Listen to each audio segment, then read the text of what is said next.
Welcome to episode number 34 of Talking Mopars and our third installment of Direct Connections, the special editions of this podcast where we talk Mopars with other Mopar enthusiasts. My guest today is someone who I consider to be the modern Hemi swap guru. He's one of the front runners when it comes to swapping modern Hemis into old Mopars. He founded DIYHEMI.com, and his mission is to Hemi swap the world. Joining us today on Talking Mopars Direct Connections is my good friend, Blake Andermann. So without further ado, if you are a Mopar enthusiast, then you are in the right place. Don't go anywhere. You're tuned into the best Mopar enthusiast-driven podcast on planet Earth, and I am your host, Chris Albrecht, better known as the Mopar Hunter, and this is Talking Mopars Direct Connections.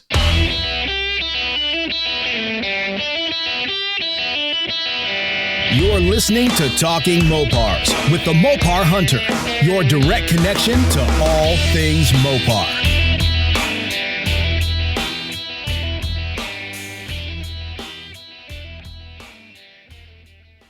Ladies and gentlemen, please welcome my friend and the founder of DIYHEMI.com, Blake Andermann. Blake, how's it going, buddy?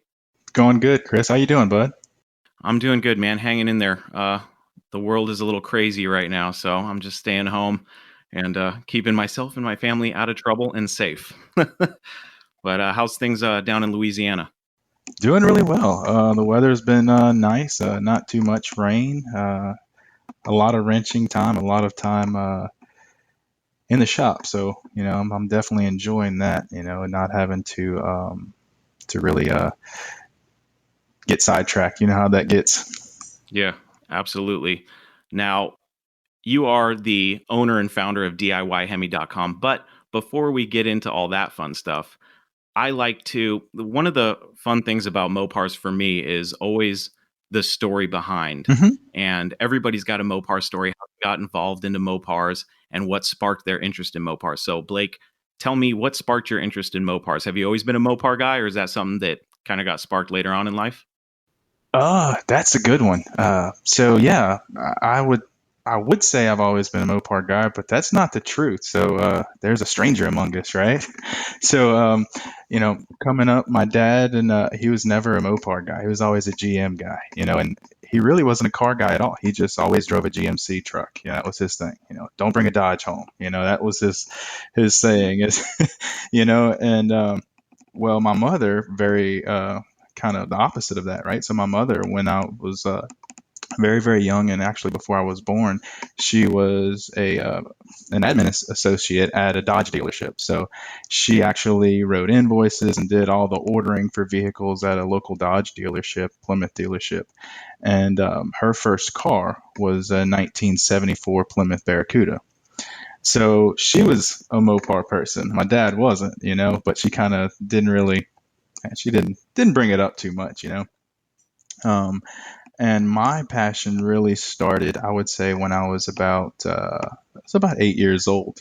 So a little known fact is when I was young, I actually had cancer, childhood cancer, and I lived for about 2 years at St. Jude's Children's Medical Hospital there in Memphis, Tennessee. It was pretty rough, Back then, it's not nearly anything like it is now. You go and you see the infomercials, and if you go visit the hospital, I do that frequently. I'll go maybe every couple years and help what they call it's a long-term follow-up study. They examine past patients that have been cured and have moved on with life. And back then, it was very gloomy. It was a very cold and dark hospital. It had like black marble walls, and to do anything to keep my mind off of treatment, I just love cars. It was in my blood, and my mom would give me stories about her Plymouth Barracuda and how she would, drive all over the South and go to the beaches in it and how much fun she had in it and just reminisce, and that distracted me enough to where I just really became fond of the E-body. And it's like, oh man, I want one of those. If I ever get out of this hospital bed, when I grow up, I want to get one of those, So that's kind of how the Mopar bug started with me. It's a little bit grim, little doom and gloom, but I wouldn't change it for the world. Here I am now and knee deep in Mopars, and I love it. Absolutely. That sounds like a really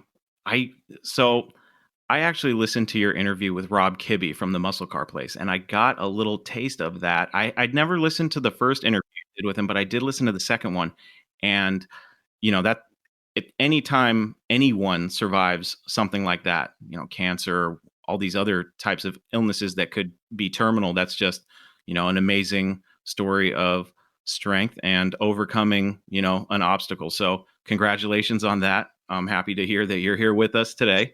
Well, thank you. Yeah, those kinds of stories are really powerful because there's a lot of people that don't make it out of those situations, obviously. And when you do, what you make of your life after that, says a lot about a person because, you can go a lot of different ways. A lot of people fall into the depression, but it seems, I don't know you too well on a personal level, but you seem to be a very happy guy and you seem to have a positive outlook on things. So that's commendable. I commend you for that. Well, thank you. It's one of those things that I've just learned to embrace it. And, you can go either way. Just like you said, you can kind of spiral out into depression or you can make the best of things and move on. And, thankfully I had, my parents by my side, and it was always, not if, when we get out of here. Right.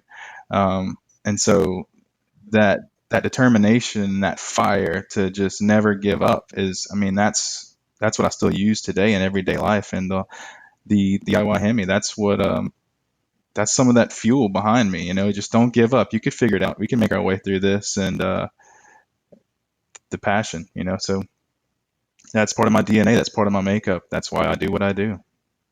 Awesome. Yeah, 8 years old, man. Gosh. At 8 years old, I don't even remember what I was doing, but it definitely wasn't battling anything like that, man. So my hat figuratively off to you. Yeah, crazy story. So you're young, you get out of treatment and you're on the mend. You've made a recovery. Mm-hmm. At what point do you get your first Mopar? When do you realize that dream? Okay, that's a good one. So this is actually a fun story, Chris. So I'm in high school, and I'm just looking at Mopars, love them to death, right? Whatever I can find out there, I gravitate towards it. So one of my best friends in high school, still my best friend to this day, he was a Mopar guy, and he had a 1965 Plymouth Barracuda, and that was his daily driver. I can remember us being young, going to the local football games, going out on the town, 16 years old, and we're out one night, and the drum brakes failed on it. We just kind of coasted through a red light, and we were it scared the tar out of us, but we were just happy to be in a Mopar, man. We were just riding around. And I'll never forget it. One day we're out riding, and I see it. It's a 1972 EV2, so, tour red Plymouth Duster. And I see it sitting on a curve, and the guy wants $1,500 for it. So it's a 318 car, automatic on the column, nothing fancy, bench seat. But he was just so enthralled with it, and he was very proud of the car. It needed a lot of work, but it ran, no big deal. I get to talking with the guy, and he just enamors me with the weirdest stories. And he tells us, okay, look, you see these rear windows, the quarter glass on those A bodies of that year, they had the lever where the quarter glass would kind of pop out, right? So he's like, now let me tell you something. This 318 Magnum is faster than any 340 out there. It's faster than a 426. And you know why these windows pop out? That's for high speed stability. And my friend Cody and I were looking at each other. We're just like, oh my God, is this guy for real? So we're looking the car over, and he just continues to spew this stuff out. And we get around to the back of the car, and the guy had taken from Walmart, he'd taken mailbox letters, the adhesive stickers that you find, maybe in the hardware aisle, and he'd written across the back of the car, trick or treat. And he said, man, trick or treat, this is the fastest car in the whole area. And oh my gosh, it was one story after another. It's like, is this guy for real? Is this guy really for real? And he was.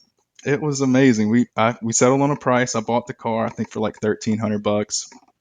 Brought it home, tore into it, and that's when I found it was pretty much a bone stock 318 with like a comp 268H cam, and some like a 4,000 RPM stall. Like you would almost have the gas pedal to the floor before before this thing would take off and get going down the road. It was a whiplash. I think would have been a more appropriate name for the car. But it was fun, man. I was just so happy to be in a Mopar. That was my first one.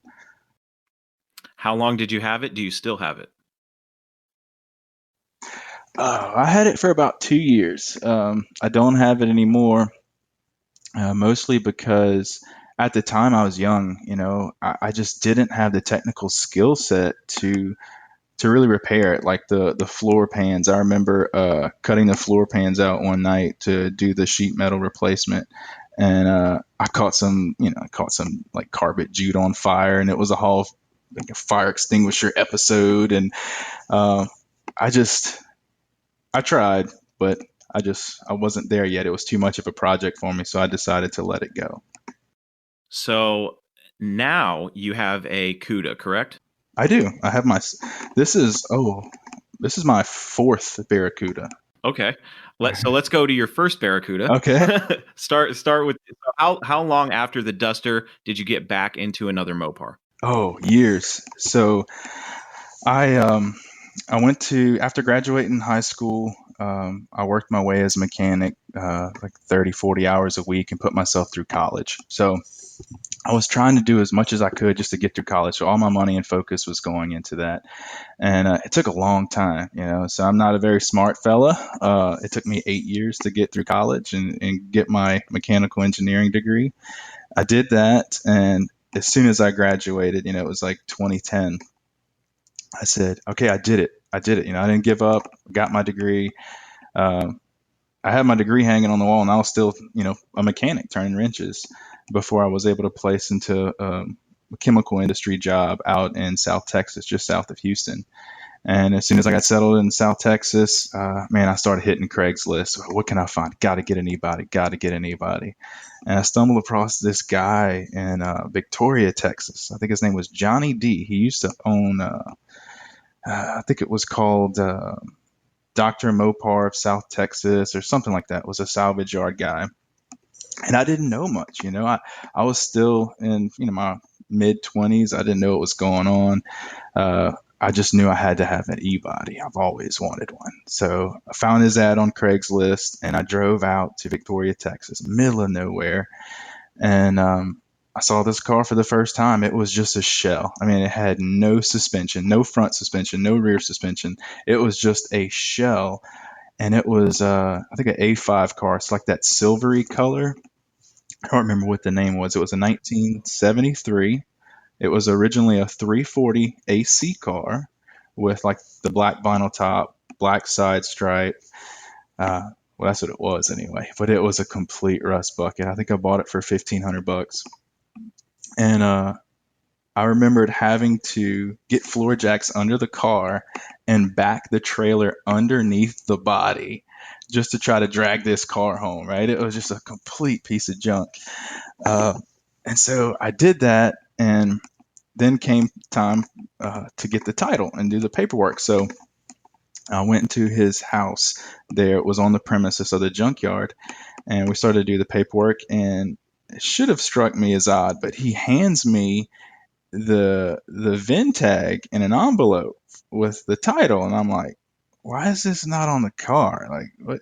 Why did you? And it has the rosette rivets and everything, So I didn't think of it that much.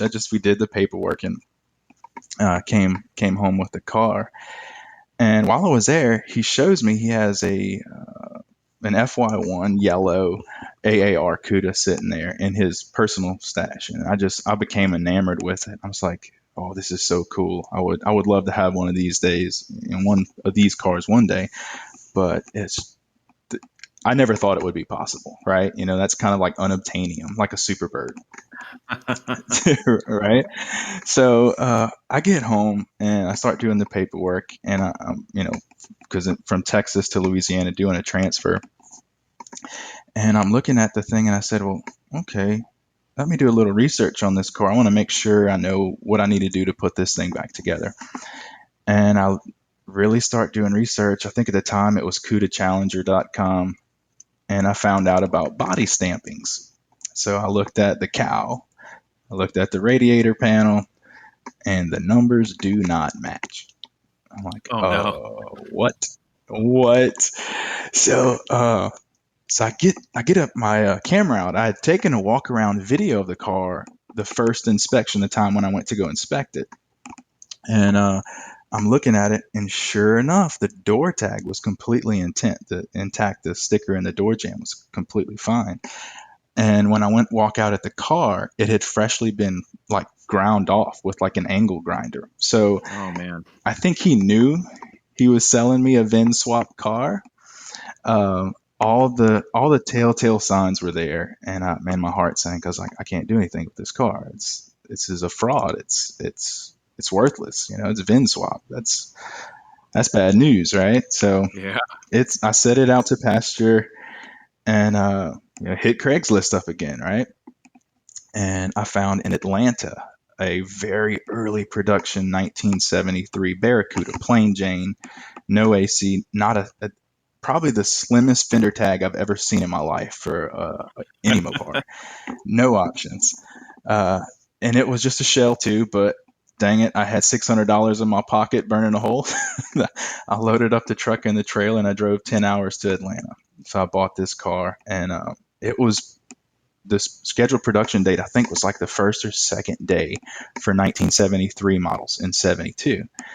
I got that car, drug it home. I was like, well, this is a good, clean car, good, clean title. Let me put the best pieces onto this one and build it. And, life kind of got in the way, and it kind of sat on the back burner while I did work for money, just trying to raise money to fix up that red car, the 73 I bought out of Atlanta. And another one. It was a lot of work, but it was what I could afford. And my wife told me, she said, look, this is your dream car. Why don't you take a step back, really save some money, and just go get a more solid car, get a better car? And again, this was kind of before the whole Facebook marketplace and stuff, right? So hit my go-to, Craigslist, hit Craigslist. And I saw a guy out of Dallas selling a 1970 Plymouth Barracuda Grand Coupe. So it had AC power windows car. Very rare to have the power windows. Completely intact. Everything was there. 318 a car again, but I didn't mind. I knew that I wanted to, put late model Hemi in it. And I set off for another 10-hour drive. Drove all the way up to Dallas, and looked at the car. It was everything that had described, and we struck a deal. So I brought it home, and I remember doing the paperwork on his pool table in his game room of his house. And his house was like an abandoned warehouse, if you will, that he had a living quarters in. And he said, well, since I know you're a good guy, and I know that you love the AAR and you want to do a clone, maybe I can give you some motivation, is the way I think he worded it. So I looked at him and my friend who had taken the road trip with me. I'm like, well, what do you mean? He said, well, follow me. We went through like a hole in the wall, and it was Mopar heaven. I'm not joking. It was crazy. So we go into this shop, and there's a wall torn down. And the first thing I see is like an Alpine white. I think it was a 70 Charger, and green interior it was a big block AC car. I remember that. And he had just kind of finished wrapping up that restoration. And he said, step with me through this, literally like a hole in the wall with torn down cinder blocks. We walk into the next room, and there's two AARs. There's another Grand Coupe. There's 2 or 3 other Barracudas. Quite a few B bodies, 2 A12 track pack cars, one in butterscotch, one in, I think it was another yellow car. I don't remember exact color. Oh, and man. I'm looking around, and it's overload. It is Mopar overload. I'm looking at all these B bodies and E bodies, and I'm just like, what? Like, holy geez, just looking around. And I can remember kind of glancing up on the pallet racks he had in this old warehouse. And at the top of the pallet rack, I see a nose cone. And I'm like, wait, why do you have a nose cone up there? Like, what? And I just remembered talking to him. He's, to my left side. And I said, you have a nose cone? Like, what? And totally oblivious, right? Totally oblivious. Right in front of me, he just tells me, he says, Blake, look down. Right in front of me, 3 feet in front of me, I see this big car cover, and I follow it from my right to my left, and I'm watching the body lines. All of a sudden, it dips up into this huge wing, right? I'm like, you gotta be kidding me. You gotta be kidding me. He reaches over, pulls the cover off. He bought it, I think, in like 1985 for, not much money back in those days. It was another EV2 Roadrunner Superbird. It was a 444 speed with black vinyl top and white interior. And the only thing wrong with this car was the nose cone. I think it maybe hit a deer or something, and that was the only thing. Everything was OE, 100% gorgeous, right? Wow. So my heart's beating at this point. I'm like, can I touch it? Like, can I just touch it? Is this real life, really? And so we've been friends ever since. And I came home, started working on that car, the Grand Coupe I bought from him. Years passed, 7 years passed. Life with kids, and really trying to work as hard as you can to get your project going. And he kind of posted up another car for sale here recently. It was this past October, and it was an AAR, one of his AARs. He had actually picked up another one, so it was his third in his collection, and he had it for a fair price because it was non-numbers matching. Just had a regular 340 thrown in it.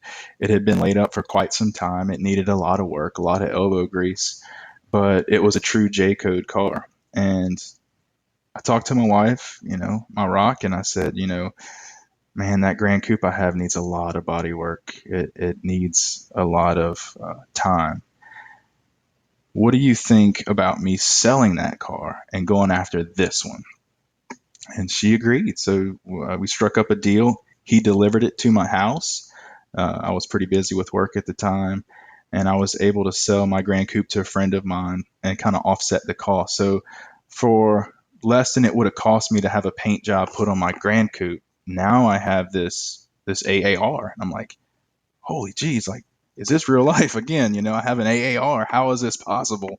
For someone who grew up like me, you just really didn't have a whole lot, but here it is. And what do I do with it? Well, obviously, first thing, let's get it running. Let's get it going.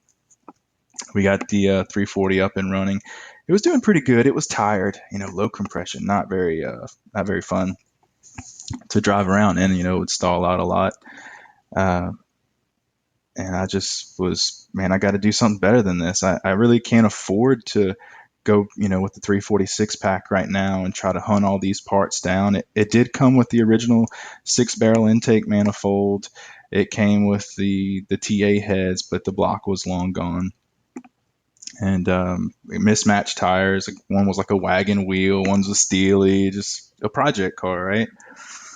And luckily, my friend that wanted to buy my Barracuda Grand Coupe, he's more of an old school guy. He said, look, I have a couple Mopars, I have wheels and stuff. Why don't you give me a little bit better price on the car, and you can take the Gen 3 Hemi out of it, and all that work that you've done, just put it in the AAR because it's dependable and running. Like, just go to town with it, and let's work the deal that way. So that's what I did. I took the Gen 3 Hemi swap. Everything was a direct bolt-in, no holes drilled, no cutting required, and just have been working on it ever since. And now I'm just excited to be driving around in a Mopar.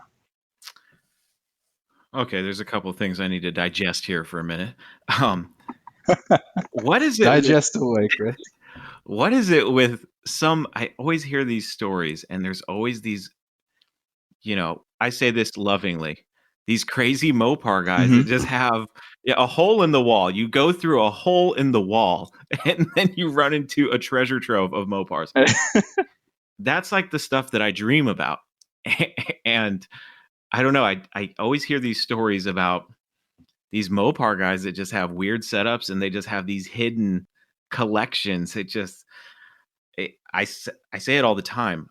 I wonder how many of these collections are actually out there that nobody knows about. You know what I mean? I think that's the thing. Nobody knows. It's just, We are a secretive bunch. It's weird. I'm excited knowing that there's stuff out there still to be found. Cause sometimes like I think, oh man, all the good stuff has been found. And then, just jump on Facebook or Instagram and you see all these guys pulling all these cars out of the weeds. And it's like, man, I mean, the hunt is on all the time. Yeah. And that's really cool. An A12 butterscotch car. That's nice. I like that. It was gorgeous. It was so gorgeous. Yeah, I thought you would like that. They were sitting side by side too, almost like bragging, you know? I'm not kidding when I say I probably would have dropped to my knees going into that hole in the wall, and I probably would have just, I don't know, I would have had a come to Jesus moment or something right there. I don't know. That's just I didn't expect it. I totally did not expect it. And I'm sure he's moved on from now, and he's, probably in a different place, or I don't even know if he has any of those cars anymore or whatever. But he, I was very excited that he showed that to me. That's as a Mopar guy, that's like a gift. A lot of our kind, the Mopar people, as I call it, very secretive. They are. I could remember going to one guy's house just to get a center console, and I pulled up to his house, and he said, "Okay, you stand here," and it's right at the entrance to his huge barn. And he's like, "You stand right here." And opens the barn door barely enough for him to squeeze in. He just like wiggles in sideways, goes in, grabs the console, comes out, wiggles in, and like slams the door real fast right behind him. And I'm just like, "Well, guy, okay, I get it. You want your privacy. All right, that's fine." But we have a tendency to be a weird bunch at times. And you kind of understand these guys because a lot of them, there's the types of Mopar guys that are really open and really want to show you everything they have because it's so cool. Yeah. And then there's the guys that have been insulted so many times by the people lowballing them. "Oh, what are you going to do with that? I'll give you $300 for that Super Bird." And after a while, that's got to get annoying. You know what I mean? If I had sitting on one side of the fence, I could go, okay, maybe I'm the guy who has a 1970 Superbird and I've had it since new or close to new. And it is the best thing I have in my life. The one thing that I know has extreme amount of value and I love it. And I could never rebuild it, but I could never let it go because I know that that is the treasure of my life.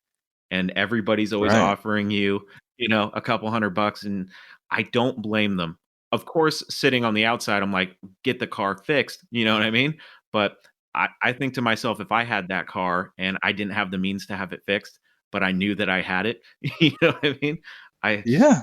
I can relate to those types of people. But on the other hand, I'm a, no Mopar left behind guy. Save the car. Let somebody save it. Maybe they'll let you drive it when they're done, So I jump on both sides of the fence, but I do like knowing that they're still out there. I love those kinds of stories. And, I wish I could get those types of people on the podcast to talk to them, to get inside their head and to, see what their thought process is. And I know one of these days I'm going to get somebody like that on the show and it's going to be really interesting. But I love stories like that. And like you're saying, you go to these guys just to buy parts, and some of them, it's one way or the other. They either open their entire Mopar world to you and you're just astonished at what they have, or they're, barn door that far open and they're, squeezing in and squeezing out with parts. That's, I'm not surprised by either one of those stories. And I'm sure every Mopar guy who's gone and done that kind of stuff has stories just like that. You know what I mean? Like Johnny Mopar's telling me about a guy who's got cars buried in pods in his yard. I'm like, what kind of, okay. Nothing surprises me in the Mopar world anymore. You're like me though. You just enjoy seeing it. I have so much respect for it. Any shape and condition, just for someone to allow me to take a look at their collection, their treasures. I think it's awesome. I know that's why I respect guys like Ryan Brutt, the auto archaeologist. He goes out there and he looks at the cars, and he doesn't push as far as oh, are you going to sell it, sell it, sell it. He's about documenting them, and that to me, I love just going and looking at the collection because I know I don't have the money. I mean, even if I did have, even if the guy was like, yeah, here's a Superbird for $5,000, would I buy it? Yeah, I absolutely would. But I don't have the means to even. That's a situation where if I ran across a Superbird or something like that I could actually afford to buy, if the guy gave me a deal of a lifetime, I mean, I don't have the money to, rebuild the car, but I'll tell you what I would do. I would drive that sucker. I would get it going and I would just Joe Dirt it, man. I don't care. But that's Mopar guys are That's like the that. game, man. Get out there and enjoy it. Absolutely. I'm not interested in a car that I'm going to be sitting on for 10 years and never be able to touch. If I can't get it going quickly, then I'm not interested in it. And it's funny I say that because I've had this Dart for like 5 years now and I haven't done nothing with it, but it's getting there. I promised it's getting there. I get distracted with things. The Mopar Hunter distracted me for 5 years. And now this podcast, blessing, love it. It's distracting me. Mm-hmm. But I'm going to get to my projects, but let's get back into your projects. So Okay. You mentioned with one of your CUDAs that you had planned to do a modern Hemi swap in it. Now, is that something that, just came into your mind? Had you seen other swaps being done? What sparked the whole modern Hemi swap idea? Oh, I think that goes back to my roots.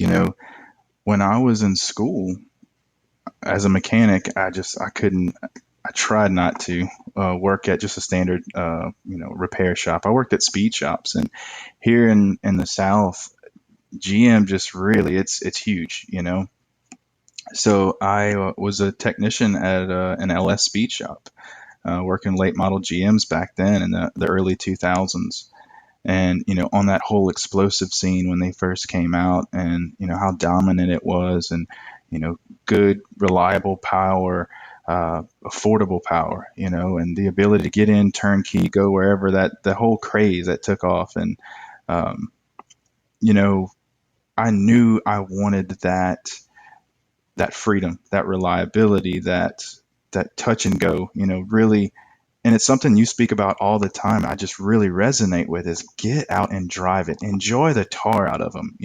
What is going to take this hobby and promote it to the next level? That's the kids out on the corner seeing that Mopar flinging around, and saying, what is that? Oh my gosh, that is bad A. That's what really gets this hobby to thrive and continue to grow and get that new blood in. And, yeah, so I kind of started, I was LS, I was building LS standalone wiring harnesses, swapping them into classic cars back in the early 2000s through the mid 2000s. And one thing that I took away from that is it wasn't complicated. And the LS guys, the GM guys, were very open. They shared. They had web pages. They had forums. Everywhere you would go, if you need to know, hey, how do I make my tachometer work? You do a quick Google search and you may find 15 areas or websites that will tell you exactly how to do it.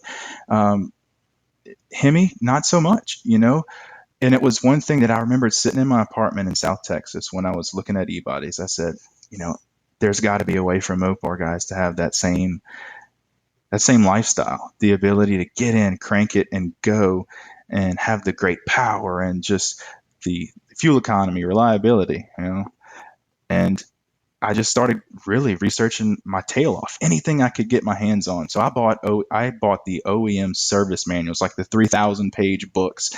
I went through the wiring harnesses, and I really tried to get an idea of how these things worked to see, are they really that complicated, Anything my research found to that point, we're talking about, 2010 to 2015, 14, was it was secretive. People said, I just got it running. It was very private. Nobody really shared that like they did in that LS community. And that was something that I wanted to make sure that wouldn't stand to be the case for long. So I said, well, something's got to be done. And if someone has to do it, it might as well be me. So I started the DIYHEMI website, and it started very basic. I got on like GoDaddy, created a very rudimentary website, that posted the pinouts for the ECM connectors and a kind of a crude walkthrough guide on how to do the Hemi swaps. And it took off. We had a lot of positive feedback, but it quickly grew to a point where I've got to be more efficient. I've got to be leaner to answer these questions because you're getting bombarded with technical support and people asking questions on how to do things. And it really took off more than I expected it would. So that's what kind of turned it into this whole movement of it can be done. Just a simple, to compare it to the LS guys, a simple junkyard pull-out 5.7 can be had for a couple $100. A wiring harness can be built for a couple $100, and you're on the road and you're rolling, making good power for pennies on the dollar compared to building an engine fresh from scratch. There's nothing wrong with building an engine. I think that's fine. That's great. Build that old school small block Mopar, big block Mopar. I have the utmost respect for that. But when you're guys kind of like us and you don't have an endless bank account and you want to get that thing on the road and run and Joe dirt it up, man, burn the tires, light those tires over, it's a really cost effective way to do it. So we are now on our second iteration of the website, trying to advance things along, which looks great, by the way. Oh, thank you. Great. Thank you. It's great. Yeah. I jumped over there recently and I was like, oh, wow. Yeah, I'm no computer programmer. We try, we get some tips and tricks here and there and try to pick things up. But I like the way it's turning out. One thing that really I want to see it get back to, and I'm working on it, you should see some progress in the next couple weeks, is it always started out as the subtitle says, a Gen 3 Hemi swap resource. The number one goal is not to sell products. The number one goal is not to cram down, oh, you need to buy my stuff because it's the best. The whole driving force behind the entire movement, Hemi Swap the World, hashtag Hemi Swap the World, is just get out there and let's give the GM guys some hell. Let's give the Ford guys some hell, and let's do it together. Let's quit being secretive. Let's share. How do we do this? We have a great power plan out there. We can make this just as popular. You go to any pick and pull around our area for sure, there may be half a dozen Hemi engines just waiting for the opportunity to go into something. And that's what it is. It's really about helping people to do the swaps and not be intimidated by it, not be overwhelmed, and walk through in a step-by-step process. And if there's any solutions that we could offer from our experience to make your life easier, that's what we want to do. I'm not about saying, you've got to use this from me or buy this from me. There are some really amazing vendors out there, and I think we all win together. We look at what Holly has done for the LS world. They're about to dive off in Hemi right now. They're now have a Mo Party. Did you hear about that coming up in Bowling Green? Yes, sir. And I may or may not be talking to Holly about that on the next episode of Talking Mopars. We'll see. Stay tuned for that. But yes, in Bowling Green, Kentucky, they've got a huge show because of the popularity of LS Fest.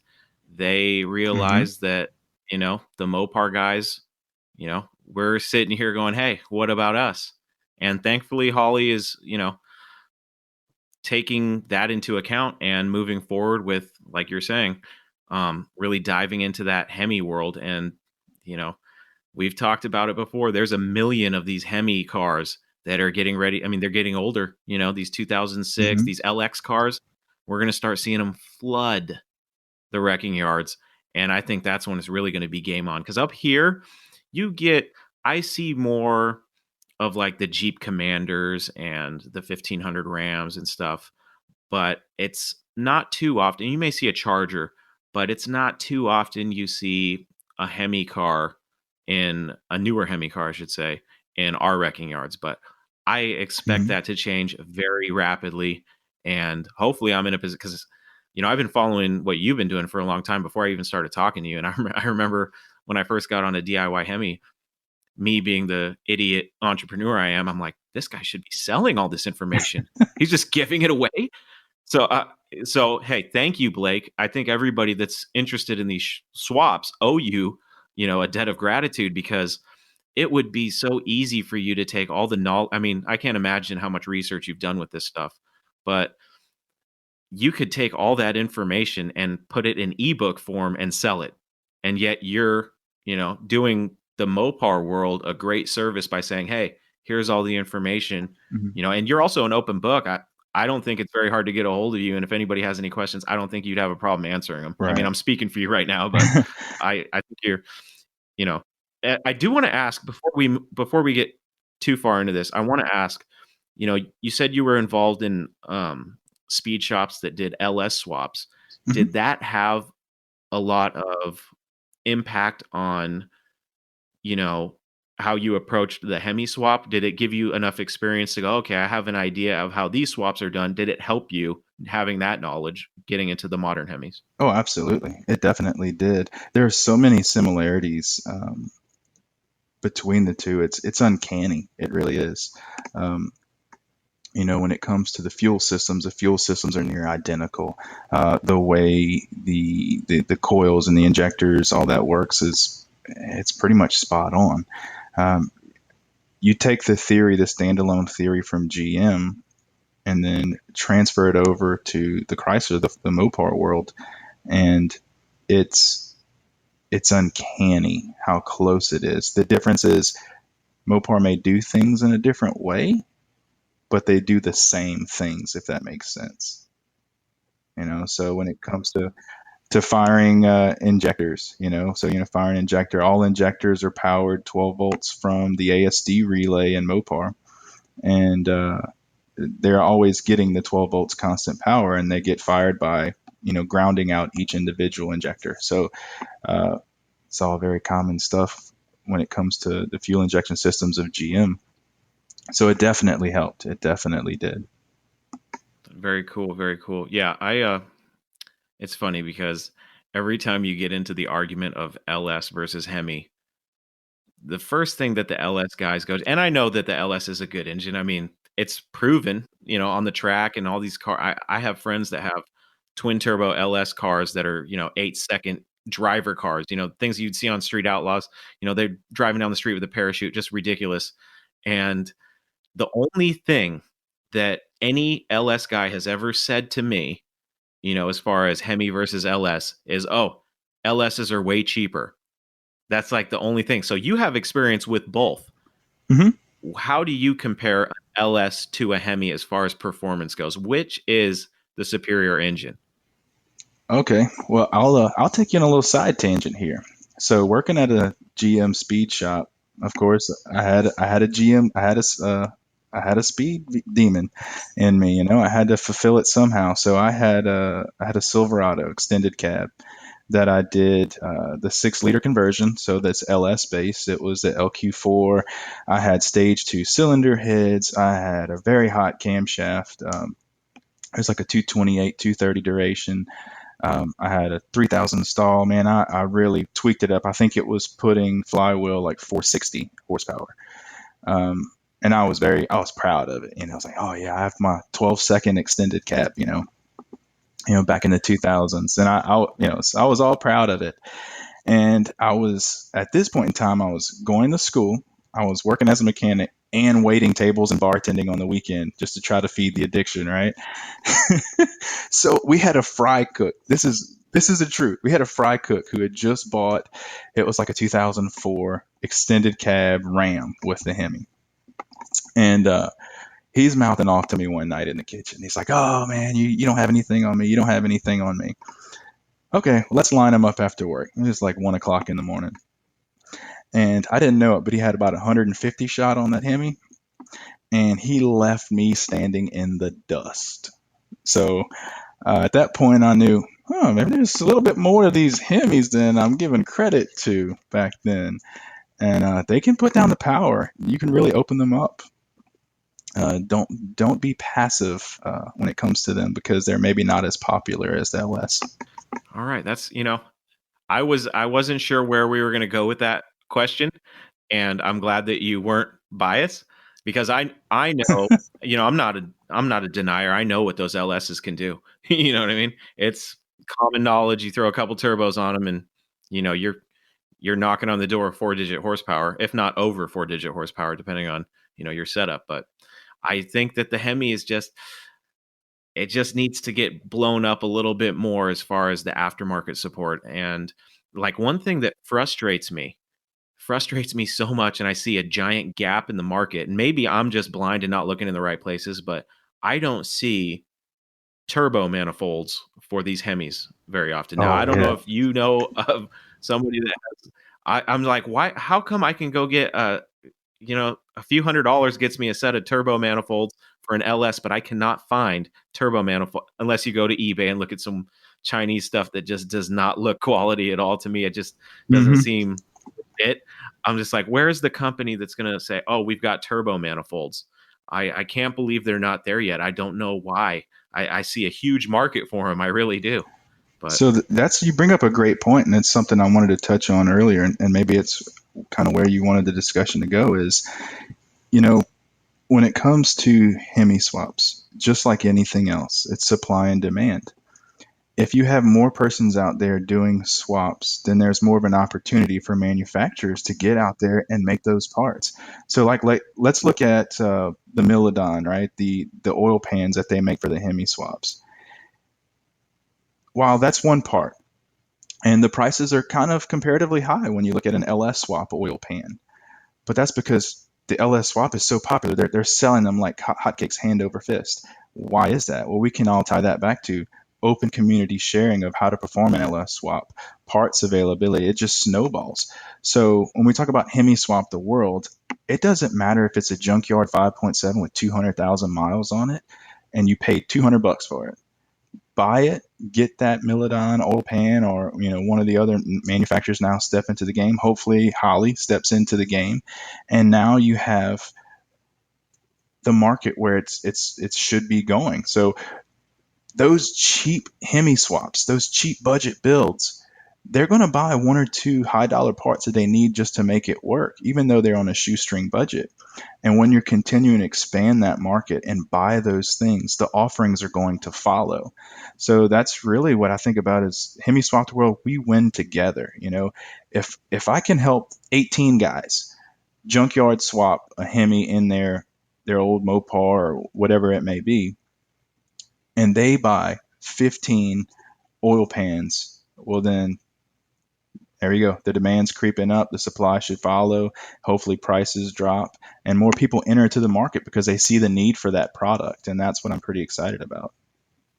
now maybe I'm encroaching on your business a little bit here, but I'm wondering if you would ever be interested in being a supplier for all these Hemi parts for these aftermarket companies, because I think they would want to partner with you in some way. Because if you're the go-to source for, Hmm. quote unquote, junkyard swaps or DIY Hemi swaps, I mean, call me crazy, but I think it would be smart to team up with someone like you because, hey, not only can you go to Blake and DIY Hemi for all the information you need to do this swap, but he is also a supplier and has all the parts. That's what I think that would be great because as far as when and I know I've talked to other people about Hemi swaps, and your name always gets brought up and DIY Hemi always gets brought up. Everybody knows DIY Hemi. It's like I really think that there needs to be a relationship there with these part manufacturers. And going back to the turbo manifold thing, I really want to turbo the 5.7 that I have because for those of you listeners out there that don't know, I actually got a 5.7 Hemi out of a 2006 Charger for $100 with blown head gaskets. And I got everything. I mean, I got the whole harness. I mean, I got stuff I don't even know what it's for, Blake. I got to be honest. I'm like, I don't know what this is. I'll take it. He's like, I went there to buy a block. And he's like, I got all this other stuff too. I'm like, what do you got? And he's just handing me boxes of stuff. I mean, I got a radiator. I got, different computers. I'm like, I think this is a TCM. I don't know what this is. I'm like, yeah, just throw it in. I'm just, Hmm. before he changes his mind, I'm like, yeah, give me it all. Give me it all. So Just take it. I get it all. And I'm like, $100. I'm like, blown head gaskets. Okay, cool. Um, so I had already discovered DIY Hemi long before I got this Hemi. But the problem was in my area, $100 $100 block for a modern Hemi. Good luck finding one of those, Hmm. and I just happened to be at the right place at the right time. I called the guy and he had a bunch of people lined up already, and I managed to be the first one there. I said, "Hey, I'll come get it right now." I kind of lied to him because I was still at work, but I was like, "I'll come get it right now. I'm on my way." He's like, "All right," but I got people lined up. I was like, "I got cash in hand. I'm looking at the $100 bill right now." I was bullshitting him. I was like, "I need to try to get off work early. Get off work early." I go over there, and it turned out that he had a Chrysler 300, had well over 200,000 miles on it. It was a rough looking car. That engine blew. And then he went to the wrecking yard, got this 2006 entire setup from a Charger. I don't know if he bought a whole car and just parted it out or what, but everything is from an '06 Charger. And from what I understand, he was basically put the engine in his 300 and it blew the head gasket. So he yanked everything out and was just parting it. And I was like, okay, the only thing I really didn't get was the transmission and the exhaust manifolds, but everything else seems to be complete. $100. I was like, all right, well, I guess if I needed to sell some of the parts off this thing that I don't need, I could probably make my money back. You know what I mean? The only thing that going through all your information on the website was the golden part, the bell crank. And I was like, okay, so I started searching all the local wrecking yards for a 2003 Dodge Ram, and I found one that had it. And I made the mistake of going to this wrecking yard, and the guy's like, that's kind of he kind of basically, a little runaround of that's kind of a weird thing. What do you need that for? And I was like, oh, dude, Hemi swap, blah, blah, blah, blah, blah. And he's like, oh, really? And I think he hosed me on that thing because I spent like $260 on it. I was like, oh God. I was like, all right, well, but it wasn't a pick and pull. Like they had to go pick it for me. That's the only one that I could find. Yeah. And I was like, I probably would have did better online. Yeah. So that's the one thing. That's the most expensive part of my whole Hemi swap probably is that stupid. But I have it. I don't know. I didn't want to deal with the fly-by-wire pedal thing kind of weirded me out. So I was like, how can I go around that? Yeah. So we'll go with that. But yeah, I got hosed on that. I'm going to go ahead and ask you, how much can you get those things for? $12. Oh man. Oh man. Yeah. Yep. Ouch. Did you sit on something? No, it's I'll drop you a little. That's okay. My heart hurts. I'll drop you a little knowledge here for your listeners. So, in the research, if you actually look at some of our YouTube videos, we have kind of a review of that bell crank connector. And keep in mind, in the early 2000s, Daimler owned Chrysler. So the Hemis were actually developed by the Germans. So if you look at that bell crank sensor, if you take it out of the box, the actual, what they call it, the APPS, the accelerator pedal position sensor, you take it out, it's got a Benz logo on it. Okay. It was used, the actual sensor, the bell crank sensor was used on probably 15 different Mercedes-Benz of the same time frame. So if you're in a salvage yard and you don't find one in a Ram truck, go look at the Benzes. Just go out there and you'll find one. Now the linkages, the box is shaped a little bit differently, but it still works. It's still a 6-pin accelerator pedal position sensor. Most pick pull yards down here, we grab them every time we go, and typically $12 to $15 is what we get for them. We clean them up, test them. A lot of times on eBay they go for $200 to $300. We try to just help the community out, and we sell it for between $75 and $100, just because it's something we know people need, and we have to pay the time it takes us to go out there, right? So we're in the early stages of the business. We're migrating from, how do we continue to help the community and provide the support? And the answer is we need to do more research. We need to figure out the next generation. So, we have everything figured up through the Hellcats now. And how do we do that? We do that simply by buying salvage cars and taking them apart, figuring out how it works. And that's why we do what we do as far as sales goes. So a lot of it just goes into, buying stuff so we could figure it out. Yeah, it is all a learning process. Some of us learn the hard way by spending more money than we need to, but that's okay. We learn the hard way sometimes. Oh gosh, yeah, that's rough. Yeah. So let's look at this. You could get it's, and this is something I want to say for you and your listeners. Knowing what I know about the LS world, and how easy it is. In LS World, you can build a standalone harness for $30. Okay.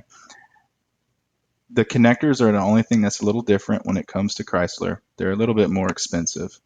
But if you were to, like, say, go to our website and look at the pinouts and you were to do it yourself and use all junkyard connectors, yeah, you could do it for like $75. You can build your own Hemi harness for $75. What we offer on the website are we found those connectors, right? So we found the OEM connectors that if you go to the Dodge dealership, they want $100 just for that connector. We found the sources on them, and what we're doing is we're just trying to bring that price down. We're trying to cut that Mopar tax, and by doing so, it's getting more people into the game. And we have just the general knowledge area where you could go and just look at pinouts and really kind of, hey, this goes here, right?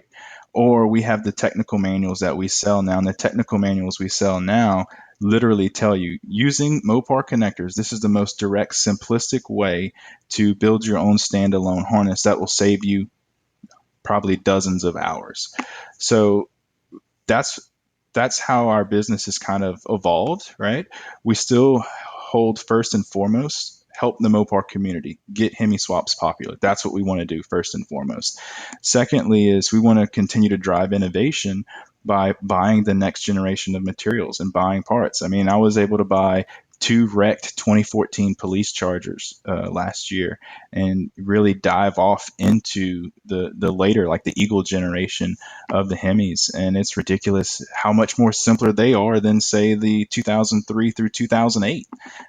The simplicity is there, and it's something that with the guides that we sell now, the short, more direct guides, you can build your own harness in a weekend.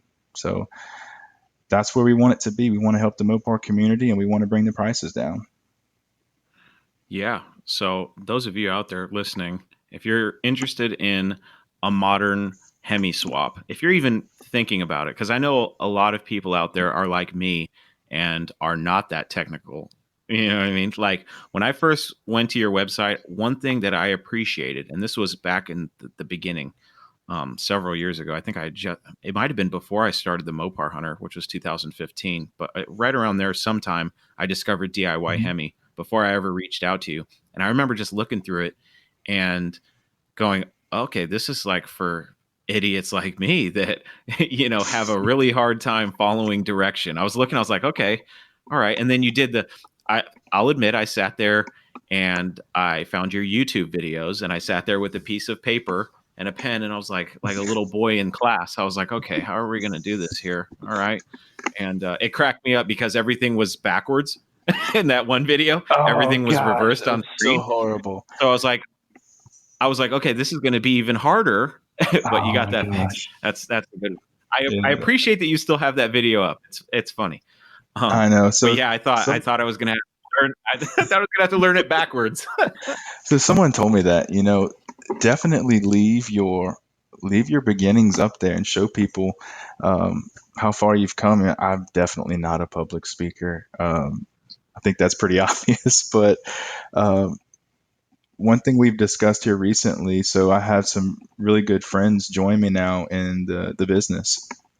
And one thing we've discussed now is we've got to get back to those videos. We've got to get back to helping people because we get a lot of the same questions and answering the same emails, the same technical support questions. And the best way to get out there is we've got to make more videos. So we've ordered the camera equipment. You should see quite a few more posts that should come alive. I think the last time we posted a YouTube video was over a year ago, and that's just not acceptable. I know we need to push that further.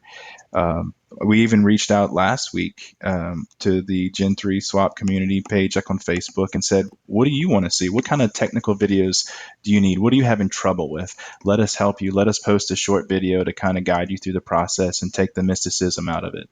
Let's make sure we hit a home run for you guys and really give you something that you need. Yeah, you guys are on the right path. I see, thankfully, a lot of the people I have on this show in the business world are on really good paths. I think DIYHEMI is going to blow up. I think it's going to be huge. And I wouldn't be surprised if you're probably going to get some a lot of calls from manufacturers because you have that experience, and you cannot beat experience in this game. And especially, like, I really like the fact that you started with LSs and you kind of cut your teeth on those and worked your way into the Hemis because, hey, for everybody out there hating on LS engines right now, just remember that if it wasn't for that experience, we might not have DIY Hemi right now. So thank you, LS engines. That's true. That's true. But Thank you for that. Now yeah, go out and give in them all hell. seriousness, though, if you're even remotely thinking about a Hemi swap, you have to go to DIYHEMI.com and just look at it. Just be a sponge, go to all the different links, go to all the different pages, and just absorb. That's what I did because, like I said, I'm an idiot. So I go there and I try to be a sponge. And you talk about parts like the bell crank thing. I was like, I didn't even know what the hell that was, and you did a great job describing where it was, what it was, and things like that. Just really helped me get familiar with the whole thing. And it's the resource. I don't know of a better Hemi swap resource out there. I don't think there is one. So, I mean, congrats, you've cornered the market. So Thank you. That's a good thing. I appreciate and, it. I can't. We want to push it. Yes. Hemi swap the world, people. Come on. We got to jump on board. Because I'm sorry about that. One thing I want to add is, it's a learning process, it's a growing process. So you've definitely noticed a difference between the old website and the new website. And in the new website, to kind of foster that community, one thing we're doing is we're developing the pages. They're not up now, but we're developing we call it the Hemi Intel pages. So you'll see right now you can go to the website and sign up, and you just have to have a valid name, email address. And we get a lot of spam, so if it's just an email address or some made up name, we typically don't approve it. But if you sign up, as soon as we hit launch on the Intel pages, it's all the tips and tricks that we've kind of been discussing today. It's a online community, no BS source to get information that you're looking for and walk through. A lot of that's going to be information released before the YouTube videos. So we're trying to really help our little community by saying, hey, just join us and let's go down this road together. But if you join right now, you won't see a lot of those in-depth detailed pages that you saw on our previous website, because we're creating them in a brand new way that I think is simpler than before. So before, we got a lot of questions, and that was fine. We want to help people out, but if we can make it better and we can educate people in a more direct way to where they completely get it the first time, then it's just better for everyone all the way around. So that's what you're going to see right now when you go onto the web pages. It's just this page where you could sign up. There's some links to our technical videos, but just know that once you've signed up, as soon as we hit launch, you're going to be immersed in this world of technical information that should be able to help you out in the future. I'm pretty sure I signed up for that. I'm pretty sure I'm on that list. I'll have to. Yeah, I think you did. Yes. Yeah, I did. Yep. Okay. I got to be involved in that. I got to check that out because I've been impressed ever since I found DIY Hemi. So it's one of those things where I know that in 10 years, people are going to be talking about DIY Hemi, and I'll be like, oh yeah, I had Blake on my show, and yeah, I was there before you guys. Before you guys were all Hemi swap this and Hemi swap that. I knew Blake. Okay, I knew him before he became popular and had this TV show on TV, swapping everything with Hemis. Mm-hmm. But oh gosh, I did want to. I want to ask you this now.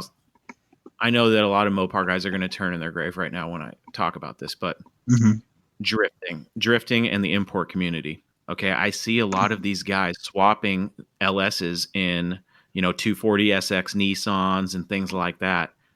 Mm-hmm. Do you think that the Hemi is going to catch on there too? Because I'd be a liar, folks, if I didn't say, God, I would like to put a Hemi in one of those and just kind of shock that little community a little bit, because it's like, oh, you got an LS swap? Cool. Yeah, I got a Hemi. It's always cooler. I don't care who you are.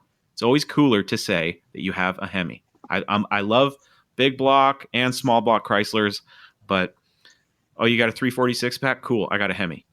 440? Oh, cool. I got a Hemi. 6-pack? Got a Hemi. You know what I mean? So it's always cooler to say you have a All right. Hemi. Do you see Hemi swaps, venturing out away from classic Mopars and into other areas of the performance world, like drifting and other things like that? Do you see that happening? Oh yes.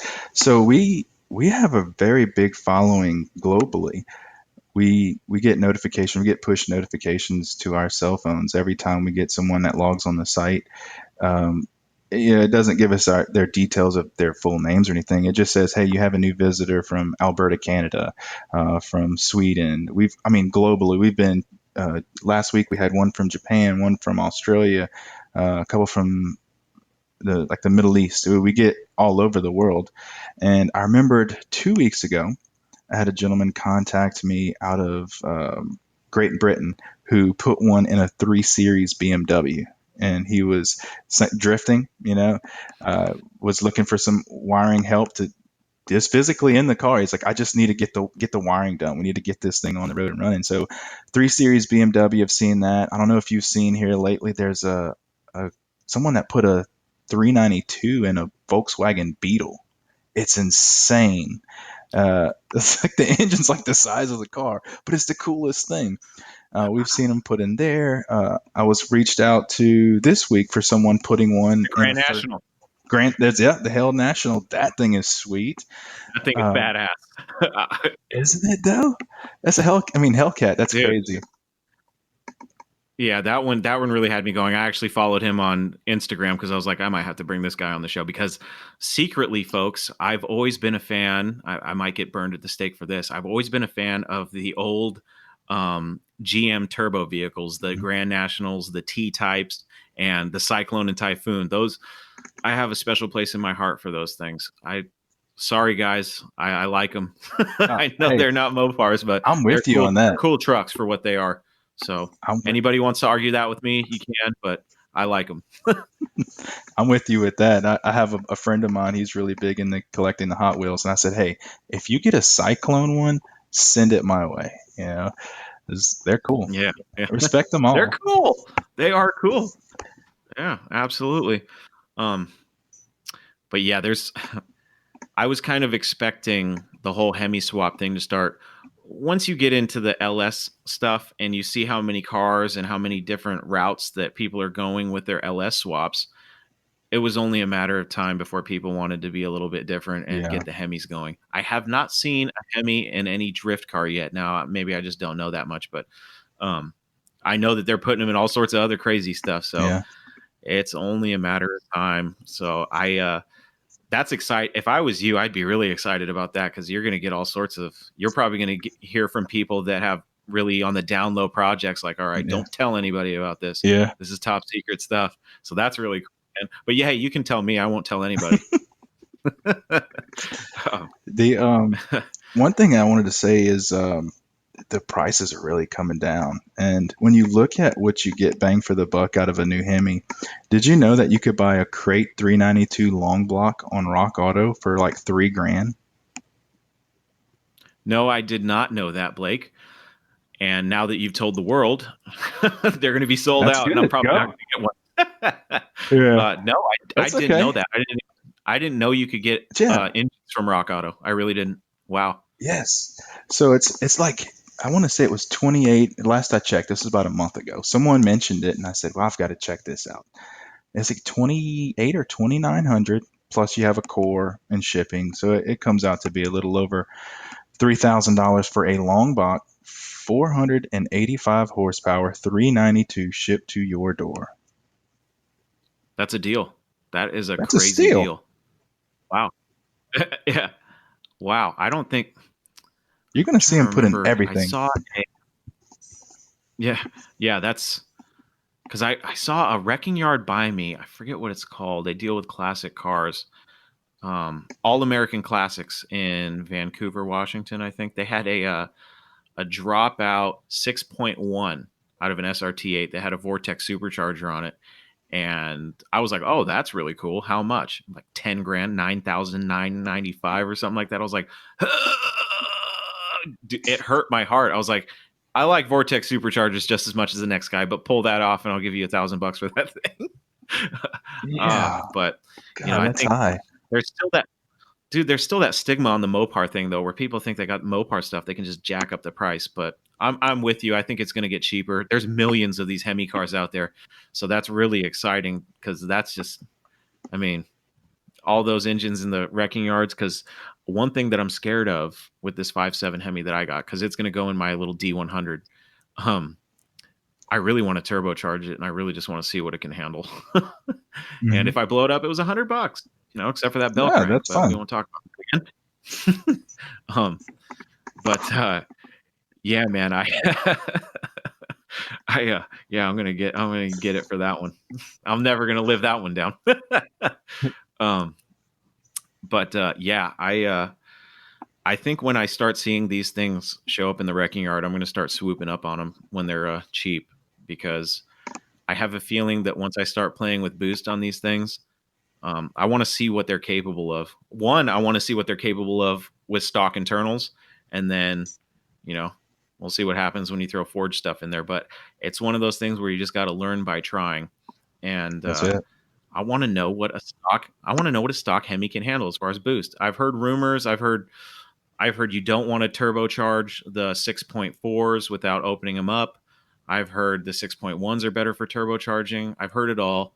I have a 5.7, so we're going to see what that thing can handle. But I don't know. I'm really excited. I have decided, because my Dart, I have a 451 stroker that I'm having built for the Dart.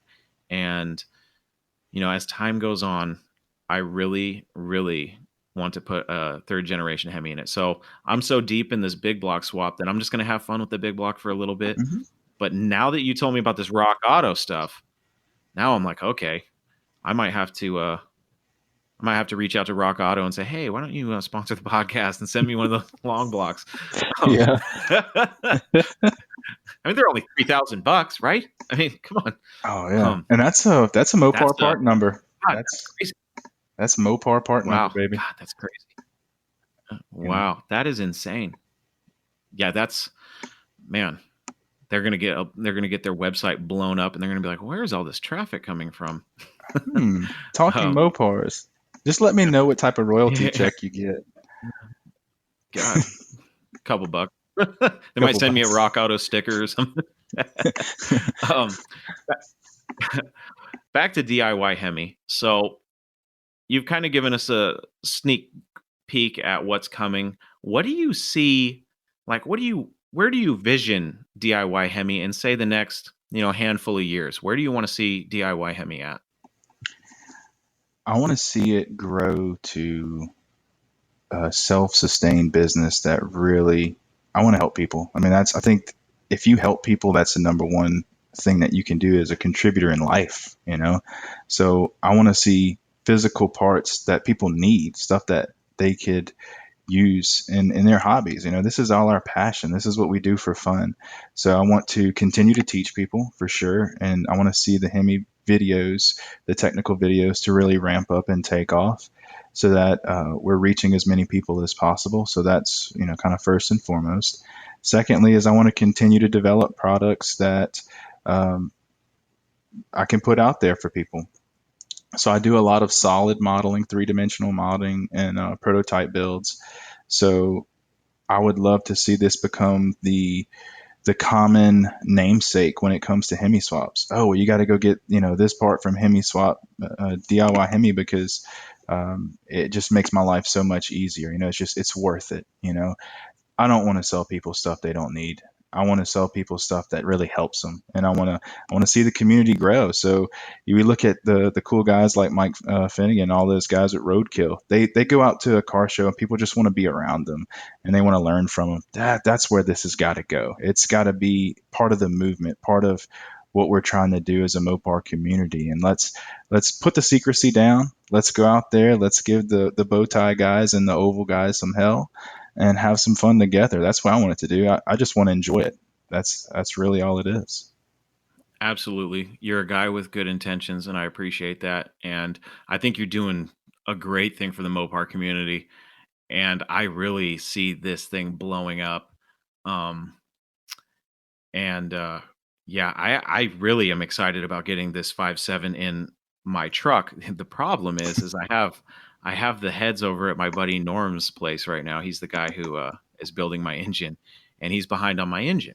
Well, not behind, but let's just say that my stroker is in front of the Hemi. So now I'm like getting impatient. I'm like, all right, well, Hmm.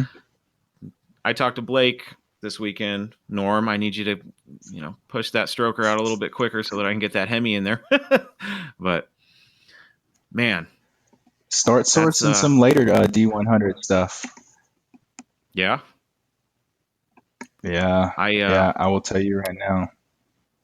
I saw the truck you guys did. That was pretty cool. Tell me a little bit about the Yeah, truck. How'd that come about? so that was pretty cool. That was a local truck its whole life. It actually started out life at the dealership my mom worked at. So it Oh, was an really? 88 D1. Yeah, it was an 88 D100, and it was bought brand new by a mechanic at the dealership, and he ran it for about 3 years. His friend, who was also a mechanic at the next stall over from him, bought it when the original owner traded it in. So, and that guy's had it ever since, and that was like 92, 93, something like that. He works with me at my day job, and he was discussing how his tired little 318, 300,000 miles. The truck does not look like it has 300,000 miles on it. It's immaculate. It's flawless. He just said, I want to rebuild this 318. This is the kind of money I'm looking at spending on it. What do you think? We're all car guys. And I said, I think you need to Hemi swap it. Of course, that's kind of my answer for everything that's not, high dollar collectibles. Just Hemi swap it. And I was able to get him in touch with the local sheriff's office where I went to auction and bought the police cars. He was able to get him one for very low miles for like 1,200, 1,500 bucks. And I said, you physically bolt it in. Here's a laundry list. This is what you need. You go ahead, bolt all this stuff in, and come back and see me. It had been a while since he was a mechanic, but he still has all his tools. I know he could do it. And sure enough, the truck showed up to my house, my shop one day on a flatbed, and we did all the wiring and the fuel system, and it's been running ever since. He's been enjoying it. He does need to get rid of the one wheel peel though. It kind of it leaves them them long single stripes down the road. But it was a learning curve on the 2013 because Dodge got really tricky when it comes to computer tuning. So we had to figure out what they call a start signal condition, and we got it figured out. But uh, it threw us for a loop for a couple of weeks. We got it. Yeah, you're a lot smarter than me. I would have been like, okay, well, it was fun. It was fun playing. I guess that's and that's a huge thing for people out because I know that when I even remotely thought about a modern Hemi swap, the knowledge gap for me was so big that I was like, gosh, I don't know, it's scary. So finding your website was a godsend, but I know there's people out there, even with your website out there, I see the same questions over and over again. And it's so frustrating to me because I'm like, how do you not know about DIY Hemi? And I think it's only a matter of time before you blow up even more. But I want to just to give the guys out there, because I know there's some listening that have no idea what it takes to swap in modern Hemi and an old Mopar. So I want to give you a scenario and I want to kind of see where this goes. So let's just say my name is Bob and I have a 69 Coronet 318 car. It's stripped out, no engine, but I do have the small block 727 transmission in it still. Everything from the transmission back I still have, but there's nothing in the engine bay as far as it's a roller car. Mm-hmm. How would I go about, how would you suggest me going about putting in a Hemi, a modern Hemi, and what Hemi would you suggest? With, let's be reasonable and say that price is an object. This is a budget build, nothing crazy. Where would you, suggest a guy, Okay. Start? What I would recommend, I think, is for a budget build, it's perfect. First thing we need to take away from this specific scenario you have here is very ingeniously, the third generation Hemi has the exact same bell housing bolt pattern as all the old school small blocks from, say, from like 67 down, like the 67 340 down to like the LA blocks. It never really changed. I have a theory on that.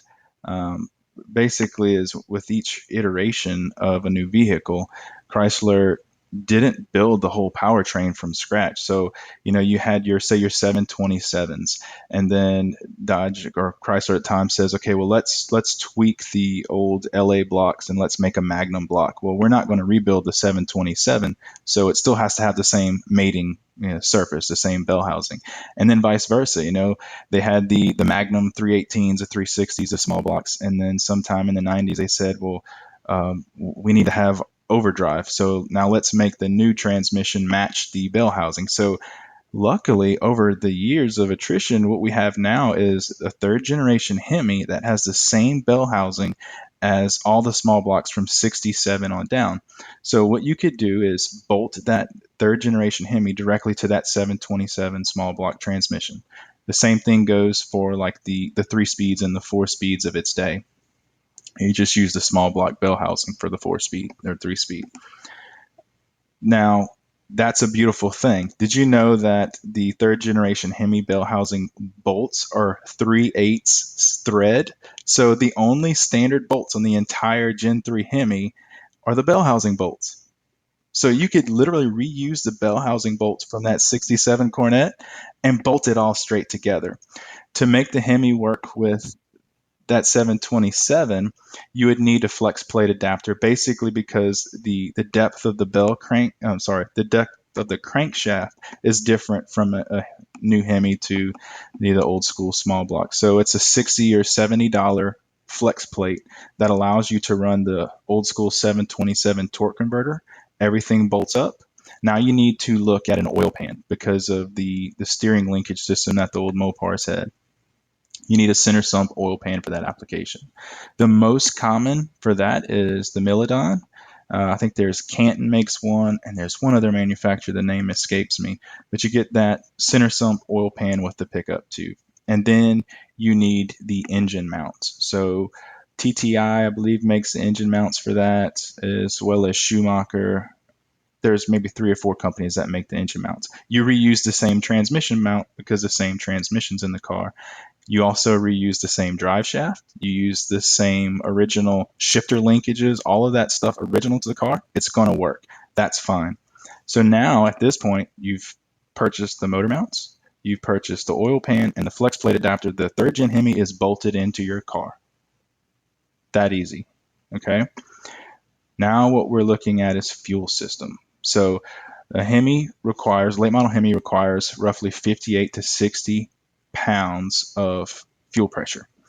You accomplish that by an in-tank fuel pump. There are some companies, Tanks Inc., I believe, makes the B-body one as well as the E-body, so it physically looks identical to an original B-body fuel tank, with the exception of it has an internal baffle to prevent fuel slosh. So with an EFI vehicle, the fuel pump in the tank cannot be starved, right? So it has to have a bowl of fuel around that fuel pump suction inside the tank. So think of hitting a sharp curve and all the fuel sloshes to one side. It could starve the fuel pump and then the engine would die. What these tanks have is just an internal bucket, if you will, that keeps a concentrated volume of fuel around the fuel pump. When you're going through turns. There's a couple ways you can accomplish that.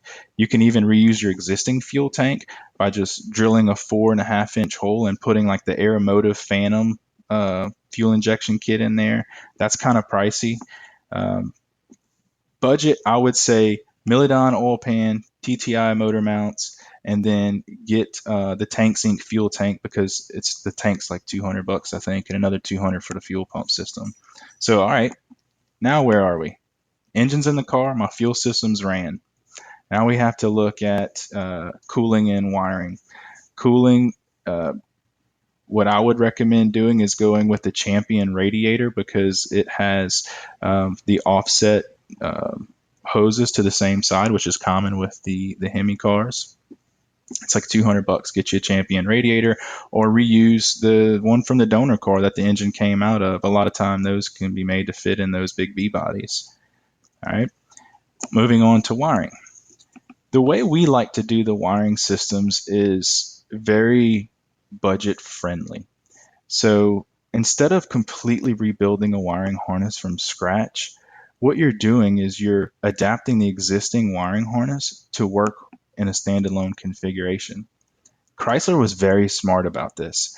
What they did as the vehicles were coming down the assembly line is they had the engine, transmission, powertrains all together on the assembly line with the powertrain wiring harness draped over the engine. And as, like, say, the cars, as the car bodies were being dropped down on top of the powertrain, your assembly line technician had like a body connector and an ECM connector. They would just plug it in, and that's it. And the car would go down the assembly line, and that connected the powertrain to the body. So the approach we took is we said, well, why are we buying an entire $1,700 standalone wiring harness? They're beautiful. They're great. Don't get me wrong. I love the people that make them, and they're very knowledgeable people, but there's a more cost-effective way of doing this. So what we did is we sourced the body connectors, and our guides, our tutorials say, okay, get a fuse box, okay, and these wires need to go to this body connector, these wires need to go to the ECM connector, and these wires need to go to like the gas pedal and the OBD connector inside the car. There you go. So now you've shrunk down by over $1,000 the cost of your wiring harness. You plug in the wiring harness, you supply a battery, positive, 12 volts key on when you hit the ignition switch, a starter signal coming from the ignition, and you're up and off to the races. See, a funny thing here is I've been taking notes over here, just little notes, and then I realized, hey, this is a podcast, you idiot. You're going to listen to it after this interview, so I don't even need to take notes. I don't know what I was doing. You make it sound really easy. It's all good. I think that's good because the way you explained it, hopefully anybody listening that's interested in doing a modern Hemi swap will realize, okay, there's not too much to it, because you start talking, I know there's people out there that don't understand that you can use these old transmissions.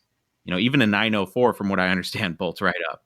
So, and the 4-speed. Mm-hmm. I know you had the 4-speed. So absolutely. A pistol grip behind a modern Hemi. How cool is that? That is awesome. So I really, I'd be surprised if there are people listening to this and they don't go, oh, wow, it's really not that hard. And like you're saying, you guys offer the wire thing with me. It's all about wiring. The only reason why my D100, which is like 10 feet away right now in the garage, is not running is because those old Dodge trucks, man, they had this bulkhead connector and it corrodes out with the ammeter and all that stuff. I won't get into that, but I decided, I've never rewired a car. I'm going to go ahead and get one of these universal wiring kits and I'm going to rewire this truck. And I got the engine bay done. I got the wires ran through the frame and I got into the cab, and how can I say this without making myself sound stupid? I'm stupid when it comes to universal wiring kits. And this thing is, all of a sudden, I'm like, I thought this was a English manual. As suddenly, somewhere around page 38, it turned Chinese on me. So now I'm like, all right. And it's so universal that they're showing me this Mopar, like it breaks it down. Oh, Mopar, GM, blah, blah, blah.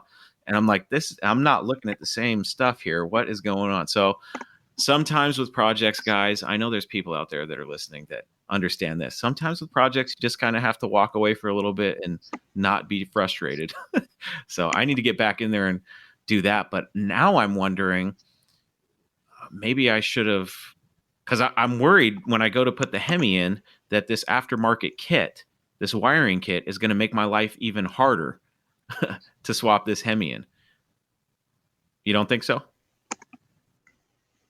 No, not at all. Oh, no, not at all. What I really like about the modern Hemi is it is almost just begging to be in standalone configuration. And gosh darn it, they're just badass. They're cool, right? for example, the transmission, you can take pretty much any Hemi, Gen 3 Hemi out of a vehicle, a donor vehicle, and make it run in standalone configuration, and it won't go into limp mode because it doesn't detect the automatic transmission behind it. All right, it doesn't operate or rev correctly because it's looking for some sort of an input from the transmission. Believe it or not, especially with the like to see 03 through the 08s, the ECM just it does its own thing. It almost like it has the blinders on. It operates by itself. So you could just give it what it needs to the ECM, the 12 volt constant, the ground, 12 volt key on, starter sense, and it just wants to run. That's what it wants. It doesn't matter how your wiring harness is in that truck. It doesn't care. You could have a guy with some jumper cables and a couple rocker switches. I bought a car like that. Don't let me get into that story. But yeah, it's so simple. It really is. And I want to just break down that misconception that it's something that's rocket science. It's not. It's not rocket science at all. Because like I think I alluded to it a few minutes ago. As far as the transmissions and stuff go, I think there's a lot of people that don't understand that they can bolt their existing transmission to these engines. So they're thinking they got to get the engine, they got to get the transmission, and then, with no knowledge of DIYHEMI, they're going and looking at some of these standalone systems, and they're getting sticker shock. And, for those of you out there that have been sticker shock, go to DIYHEMI.com, please. I totally understand where they're coming from, because at first when I was looking into this stuff, I was sticker shocked too, because for some reason I had this notion that, I had to have the modern transmission and stuff too. And I just don't think that, I think people are overlooking the fact that, like you're saying, it's a lot. I mean, of course, a smart person like you who's done it many times, I'm sure it's becoming easier and easier. But for someone like me, I need things broken down. You know what I mean? I'm like, I equate it. I'm a new father. My daughter's about to turn 1, and I look at her little picture books, and I'm thinking to myself, if they had books like this on how to rebuild Mopars and how to swap in modern Hemis, I'd probably be okay. But, with DIYHEMI, it's just, you guys have made it way, way easier for people like me, especially because I'm just one of those people that I need, like, I know it's the manly thing to do to build stuff without instructions, blah, blah, blah. I need instructions, because even then I'm reading these instructions. I'm like, maybe the reason why people say, hey, you don't need instructions is because they're like me and they start reading these instructions. They go, oh, well, this ain't helping me at all. You know what I mean? But I get it. I totally get it. But if it eases your pain or your anxiety at all, let's just take a step back in history. Look at the 1920s. They had the Model T and how simple that engine is. Look at the 30s and our early Chryslers that we love, that are so dear to us, right? Think of being in the late 60s when the Gen 2 Hemi came about. And all of a sudden, okay, now we have electronic ignition. And these things, in that same breath, back then, people were in the same mindset. Oh, what's this new stuff? It's so complicated. What do you mean electronic ignition? What is this? I don't understand it. I don't get it. But with time, patience, and a little bit of education, it just becomes old hat, and you can just rock and roll with it. In the 60s, they put a man on the moon, and we did it again. We're putting a person in space here recently, right? And you think about it, it can be done. Just take a deep breath. There's always going to be the next best thing, the next level that may be overwhelming, but it's nothing that you can't do with a little bit of patience. It really isn't. Absolutely. Now, let me ask you this. With DIYHEMI, obviously you have a day job, and DIYHEMI is like your pet project on the side that's, I think, going to be really successful. Do you have a plan lined up? Because I imagine there's people out there that go, cool, yeah, it's really easy, neat. Blake, I don't have the time. I would rather just send you my car and do the swap for me. Like me, for instance. Hey, Blake, take my truck, do the swap for me, buddy. Uh, is that something that you guys are looking at doing in Right. the future? It's a possibility. Right now, because I, do have a day job and we want to maximize our efficiency, we're really about parts right now, parts and tutorials. I love getting my hands dirty. I love doing the swaps. I love learning new things. It's just not in the cards right now because, when you get a swap in and you have a customer there, the way I work in my mind is that's my focus. You're my person. If you're paying me to do this installation on your car, I'm going to put everything aside. I'm going to get it knocked out and it's going to be perfect. It's got to be perfect when it leaves here. What that does is it takes that direct time and focus on, and I'm on one person, you know, um, instead of helping a dozen people who have questions online, and instead of really developing R&D, getting those products out there that the community needs, I'm now in the weeds on one car because I'm a perfectionist. I got to get it just right before it leaves the door, right? Um, and it just, if you look at just the volume of service, it just doesn't do it, right now. Now, when we get big enough to where we have technicians that I can get guided through the process and they become comfortable with the whole Hemi swap activities, oh, absolutely. I love seeing cool stuff roll through the door. And I could still have that same level of perfectionism on a vehicle before it leaves the door. But right now, it's about helping the masses, and the masses is in email support. It's in the technical manuals. It's in these individual parts that we could ship all around the world. Right now, we just don't have the time for what I consider the level of work that a customer needs directly. I completely understand that. And I mentioned it because I think it is definitely a possibility in the future because I just see there's just so many people that just don't have. I mean, it's hard to find time in today's world. You know, to live, you have to have a job that you're working at constantly. Yeah, I don't know what it's like down in Louisiana, but up here, it's so expensive to live. I want to move to Texas or somewhere south, but I don't think that's ever going to happen. But it's just so expensive up here to live that I'm like, gosh, if I move somewhere a little bit cheaper, I could probably afford this hobby a little bit more. But that's a whole nother conversation. But yeah, I mean, there's so many LS swap companies that I just, and people like you are making this swap so easy that I can't help but I see a lot of shops, yourself included, possibly, getting into this. And like I said earlier, I see more than just classic Mopars getting these swaps. I just, I feel like it's coming. hmm There's a market there Well, you're somewhere right. for something.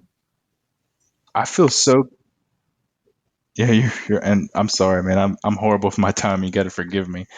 But you're absolutely right. We get so many emails from people who want to swap late model Mopars. So, Jeeps is huge. Jeep persons love the Hemi swap, and they have some kits out there.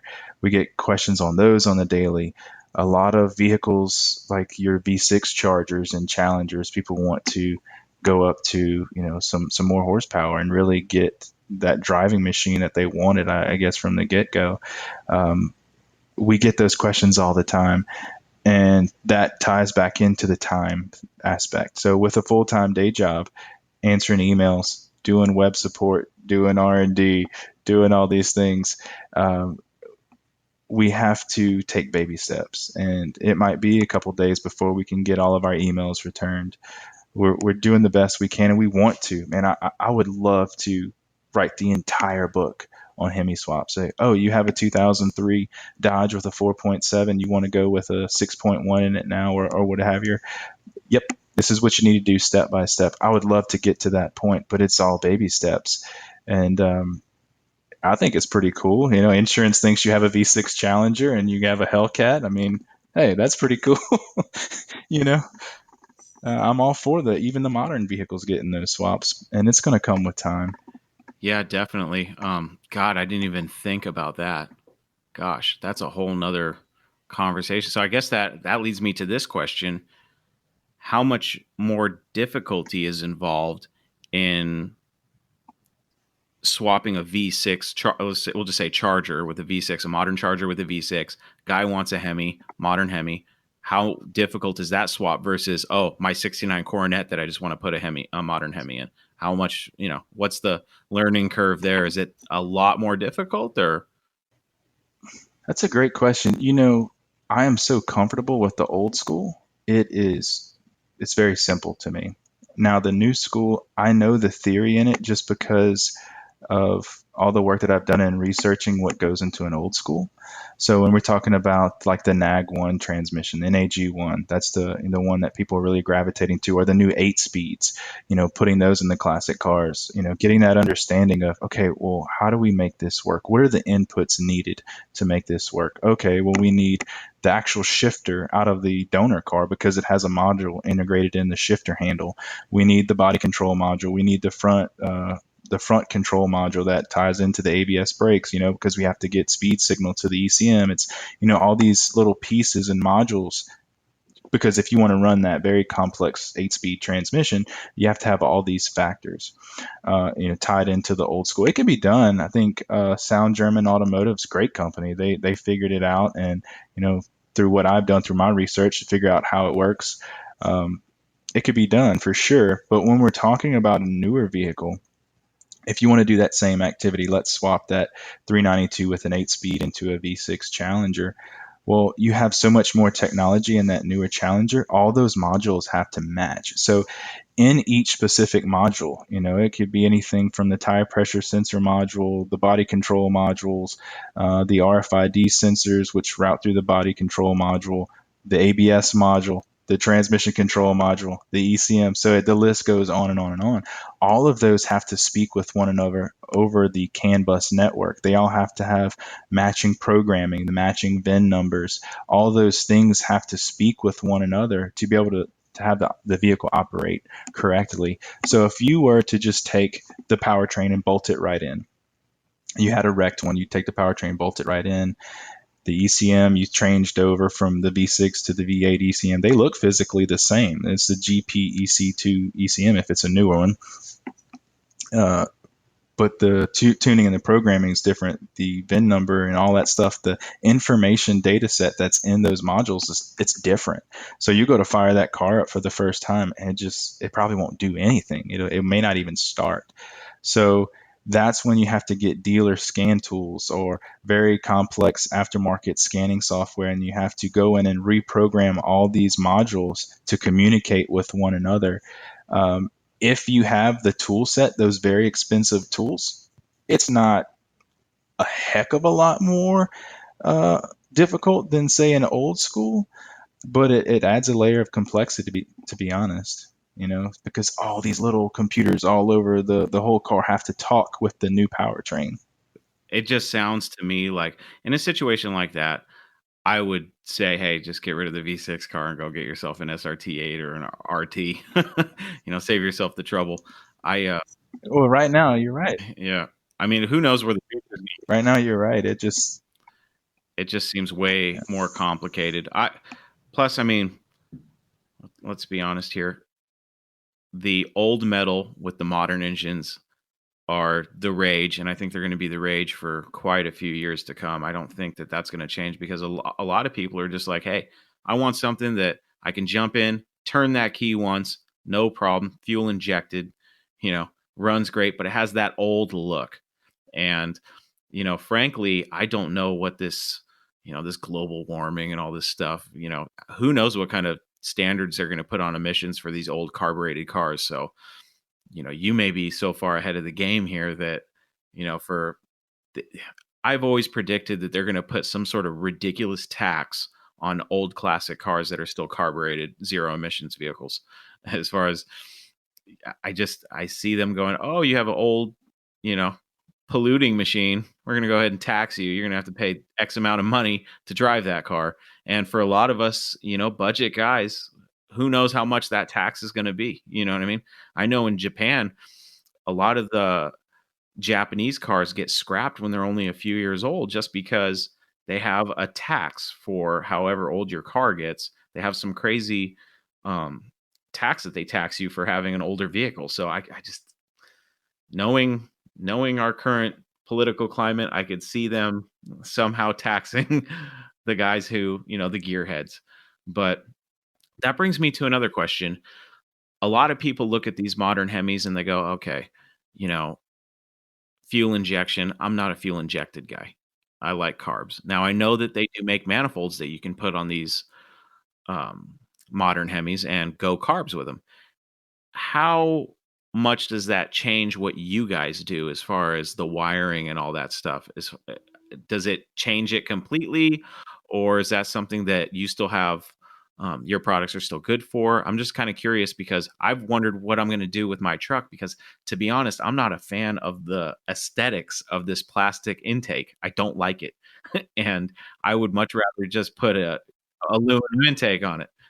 That's one thing. That's my biggest complaint about the Hemis is the ones with the plastic I get it. intakes. That's why personally I like the 6.1. I think it looks awesome with the aluminum intake. But, that's just me. But I'm just curious, what if anything, as far as what DIY offers, does that change anything with wiring?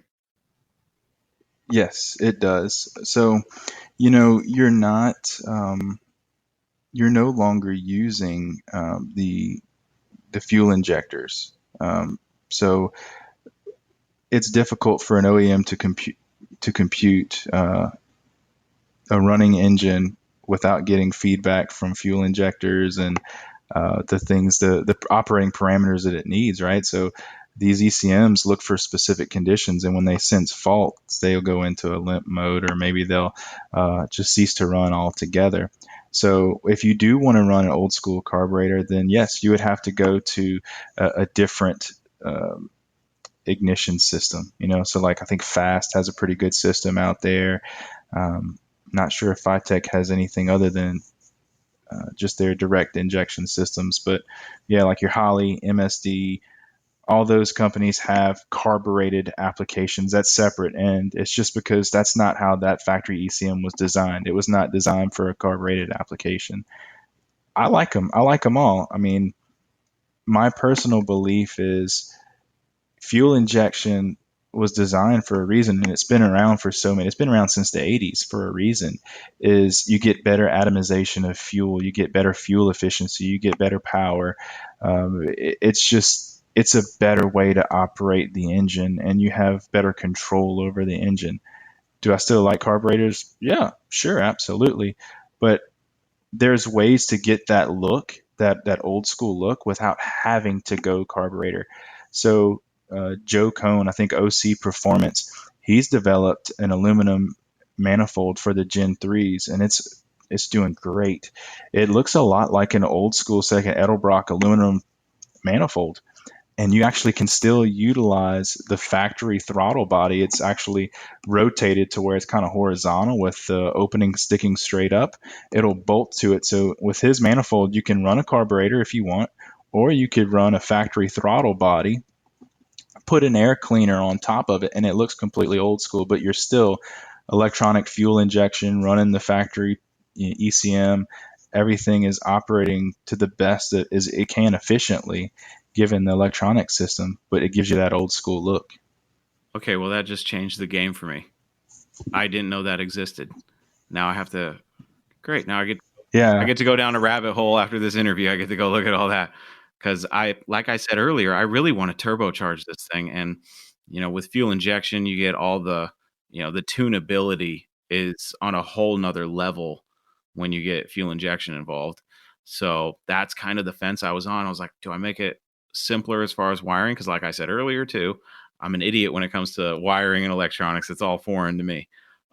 So when you talk about CAN bus systems and connectors and all that stuff, I understand connector. Yeah, I understand what a connector does. But all this other stuff, I'm like, oh, that's a Mercedes logo. Yep, not touching it. But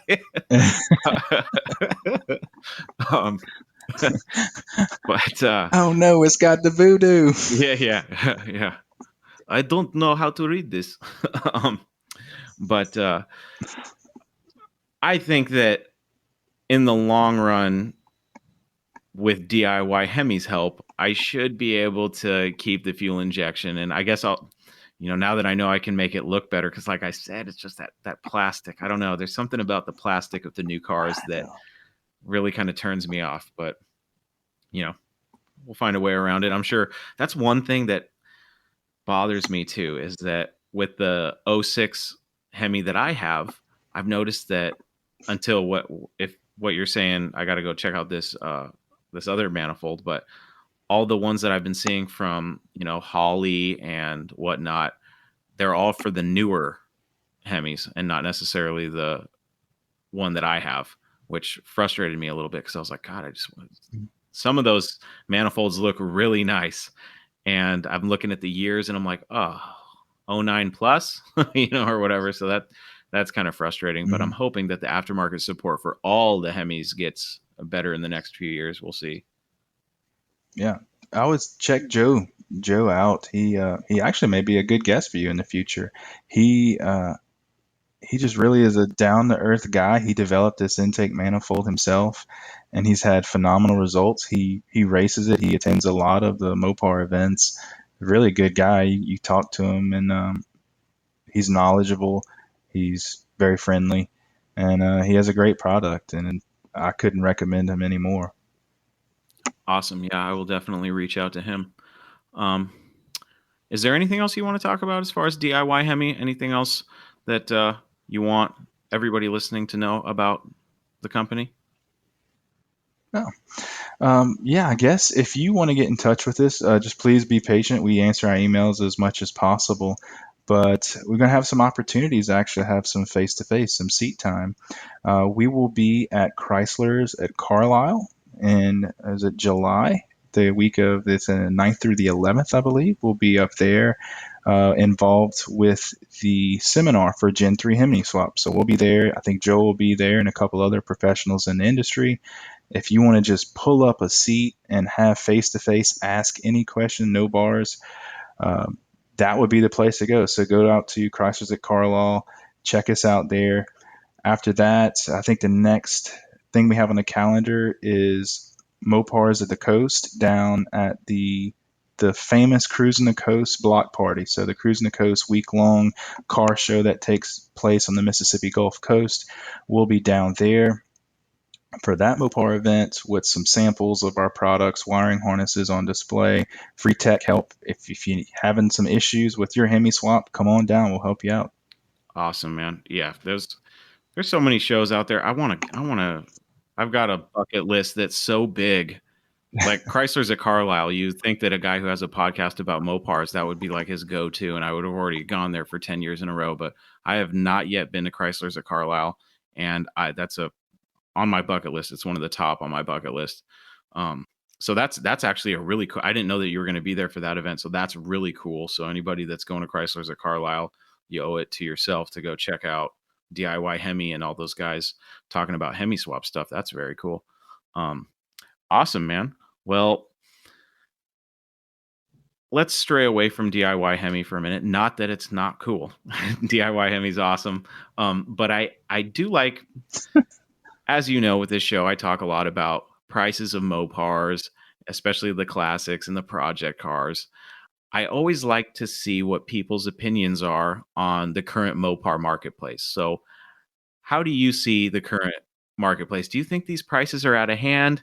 And what direction do you see this market headed? Are we on an upturn and the prices are just going to keep skyrocketing, or are we going to get some sort of a break sometime soon so that some of us, like myself, can get into these E bodies and B bodies? What do you think? I think it's a great question. So, obviously with all the things going on in the world right now, I think we're going to see a slight drop in some of these prices, especially for the more desired ones, like a 70 B body. Oh my gosh, what would I do to have a 70 Roadrunner, right? You're going to see those drop just a little bit, but not for long. What Chrysler does that I think is great is they do something that no other manufacturer does, or at least not well. They drive the passion. I mean, the Demon. Hello. We got the Scat Packs. We got the 392 basically crammed in everything under the sun. You have the rumors of the Hellcat truck coming out. And, there's so many other manufacturers out there, foreign and domestic, that just play it safe. You don't see the high impact colors out there that Chrysler does. You don't see the focus on the youth, and that's a key component to the market of all Mopars in general. You go approach maybe a millennial, or I think what's it, Gen Z, the generation after millennial. You have to forgive me, I don't really know, but you go to these kids that are like in their teens and maybe early 20s, and you ask them, hey, you know what a Superbird is? And a lot of them may not be able to tell you, but they can tell you what a Demon is. They can tell you what a Shaker Challenger is, and that opens the floor for so much more education in the back history of what it is. So, the discussion is they're at a car show and they have a Shaker Challenger, and an older guy, maybe someone our age or a little bit older, comes up and says, "Yeah, I used to have a '70 Challenger with a bubble shaker on it."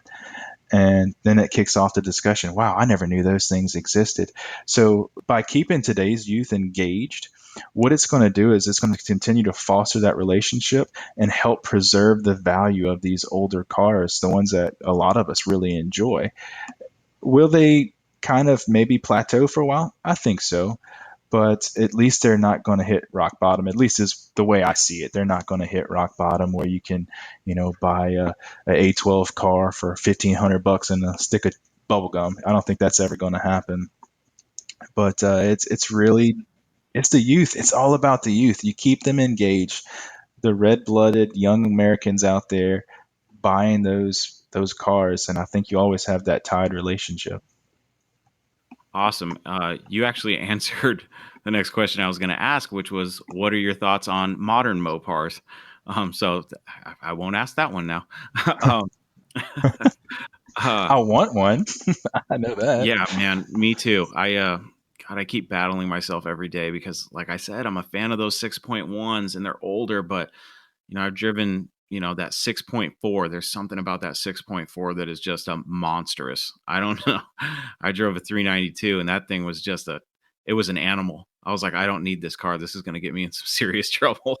Like anything with a little power is going to get me in trouble. But that thing, it was, my wife and I took one out, and because my buddy used to be the sales manager at a Dodge dealership. So our little joke is I'll go into his little office and I'll go, "Hey, what do you got that's fast?" And he'll just reach on the keyboard and throw me something. So he threw me the keys to this 392, and my wife and I go out there and we get in it, and I look at her and I was like, "You've never actually ridden with me in a performance car." She's like, "No." And so I'm thinking, big shot. I'm like, "All right, I'm gonna show you how I can drive." Yeah. Right. So I'd never really played with paddle shifters in one of those cars before. So the on-ramp to the freeway, it's like a really sharp right-hand corner and then a straightaway to the freeway. So I'm thinking to myself, I'm coming up on the corner and I'm like, "Oh, what is it? Paddle shift this sucker down and just let her rip, dude." Man, I about had a heart attack, dude. I thought it was on ice. That thing, because of course, when I got in it, I'm like, all right, sport mode on. Let's turn this traction control. That's a sissy button. We're going to turn that one off. We're just going to see what the thing can do.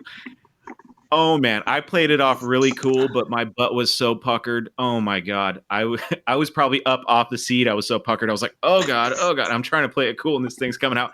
And I could just see my wife hanging on for dear life.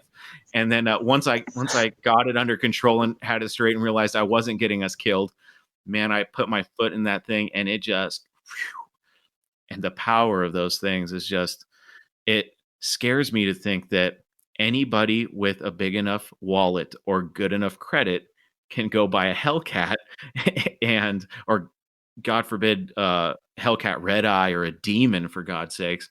Anybody with money can go get one of those and have no idea what they're doing. And oh no, that's a scary thought for me. You know what I mean? That is scary. But I will tell you this, I would definitely try it. Oh yeah. I survived one once. I already survived one once. I may not take the sissy button off right away. I may just feel it out. But the red key's definitely going in that sucker, I'll tell you that.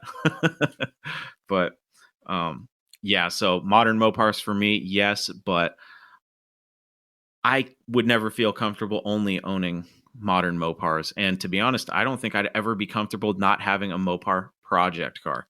I could finish both of my cars in the garage, have a modern Mopar, and I'm still going to be on Craigslist late into the night trying to figure out that next car that I want to buy.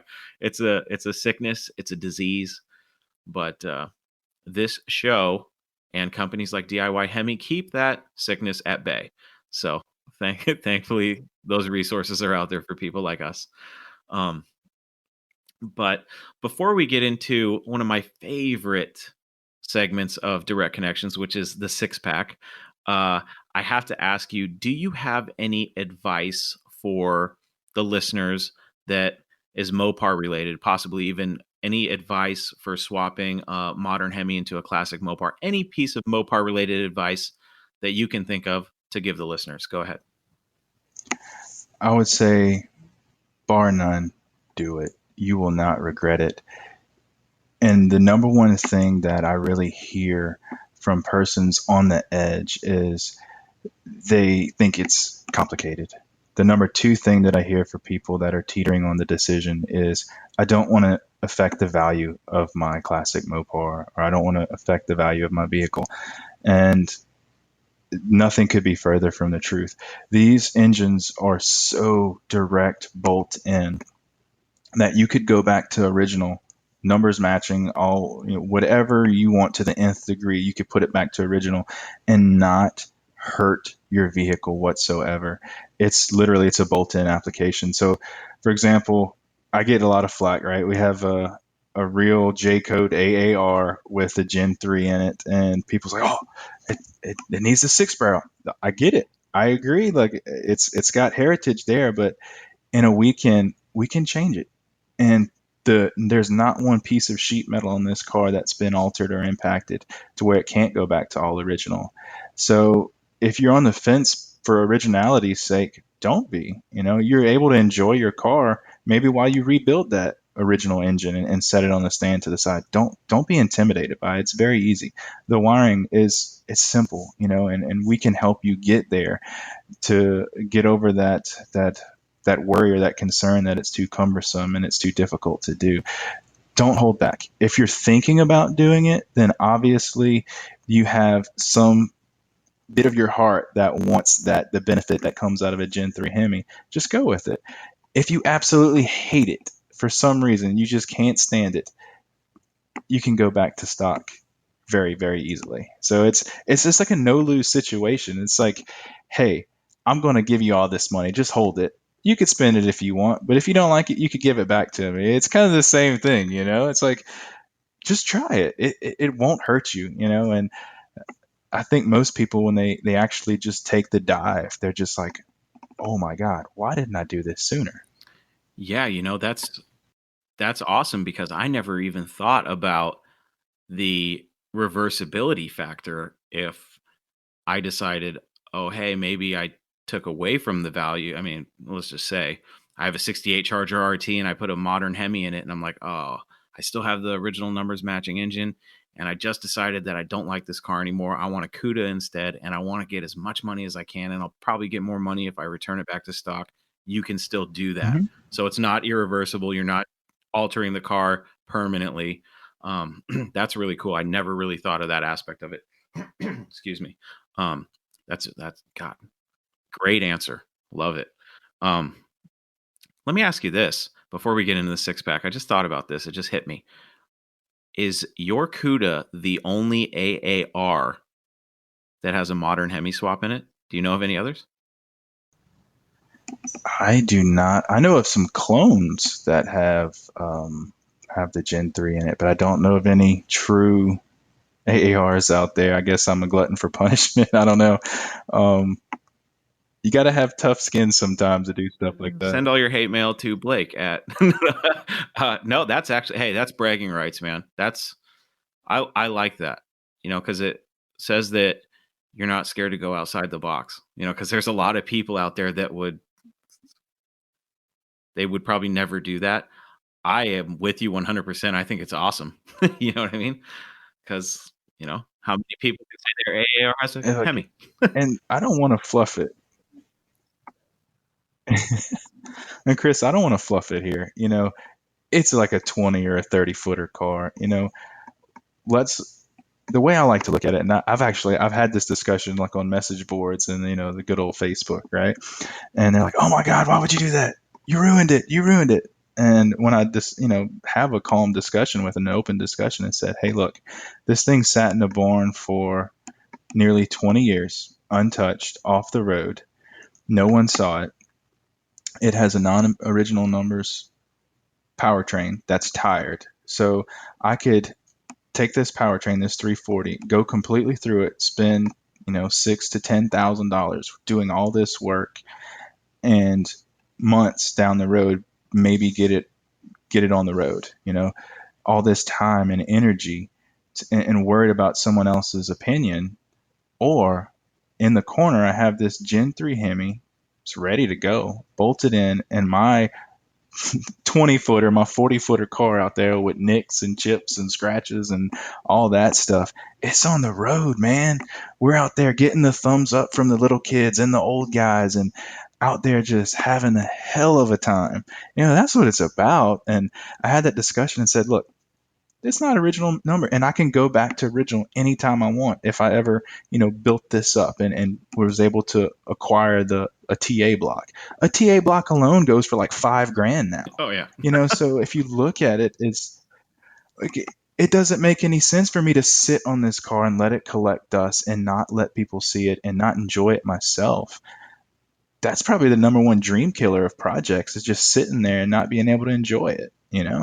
So it just doesn't make sense to me anyway. In my opinion, is get it out there, use it, love it, fall in love with the car. Let people fall in love with your passion of Mopars and spread that love out there, And then by all means, if you want to go numbers matching, do it down the road if you can.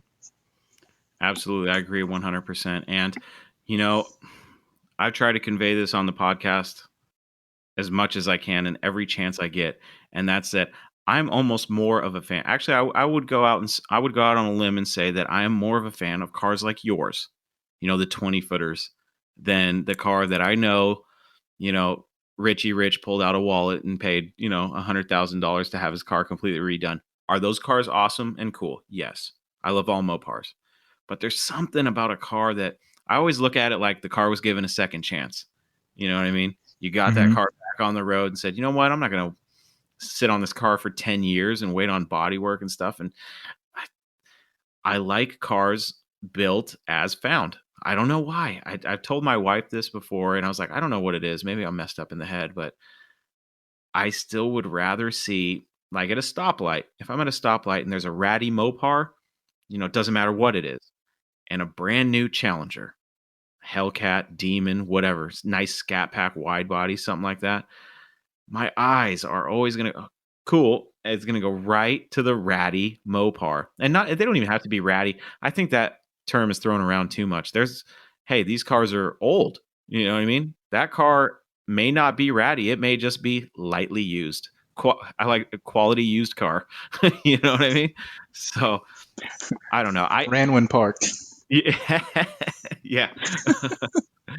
Needs little. I need to make it down to where you're at. I want to see this car in person someday. I don't know when that'll be, but I got to see the car in person.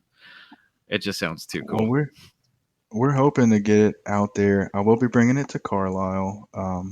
Moparty, I'm not sure yet. I would like to talk with Holly and see if they'd have us. I don't want to cause any issues. I don't want to go up to Holly and they're working on their thing and sees me as stepping in there, oh, I'm better. No, it's a community, man. So if they'll have me, I would love to go up there. And the car is a driver in every sense. So it actually, I don't know. Let me look left and right here and make sure nobody's out to jump out the bushes. But the car has been lowered 2 inches. It's got a Pro-Touring suspension on it. It's got tubular upper control arms. I retained all the original parts. They're nice and safely packaged away. But the car is made to, like at LS Fest, they have an autocross. this thing, in the spirit of what an AAR was, it's a road race car. That's what they were designed after, that group. I want to get out there and inspire kids. I want to get in that car. I want to cut some corners and, show off those rock chips. I don't care. It is a driver in every sense of the word. And to me, that's the most important thing, is to just get out there and have fun with it. Absolutely. And gosh, I keep trying to get to the close of this show, but every time we get on these little tangents, something else comes up. And I'm thinking to myself, I just went to visit my friend Kyle today to get some vintage Holley valve covers for free 18. And we were talking about modern Mopars, and he's building a car for somebody.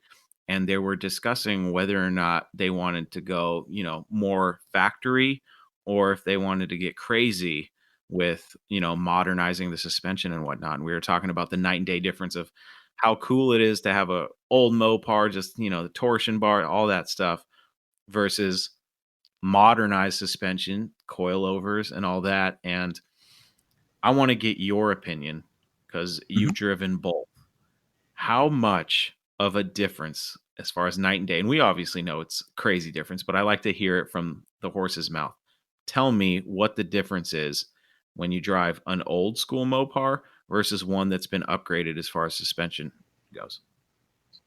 Okay, that's a fair question. So, believe it or not, the old school torsion suspension is not that bad. I would say it was a bit more of a boat-like, stock. They did the best they could with their engineering and their designs back in the 60s and 70s. So in original configurations, they float a little bit. They're not as crisp handlers. It's not a modern car by any stretch of the means. But with companies like PST, Hotchkiss, and those that have come up with stiffer torsion bars, index for lowered center of gravity, and those things, they've taken that original design and they've improved on it.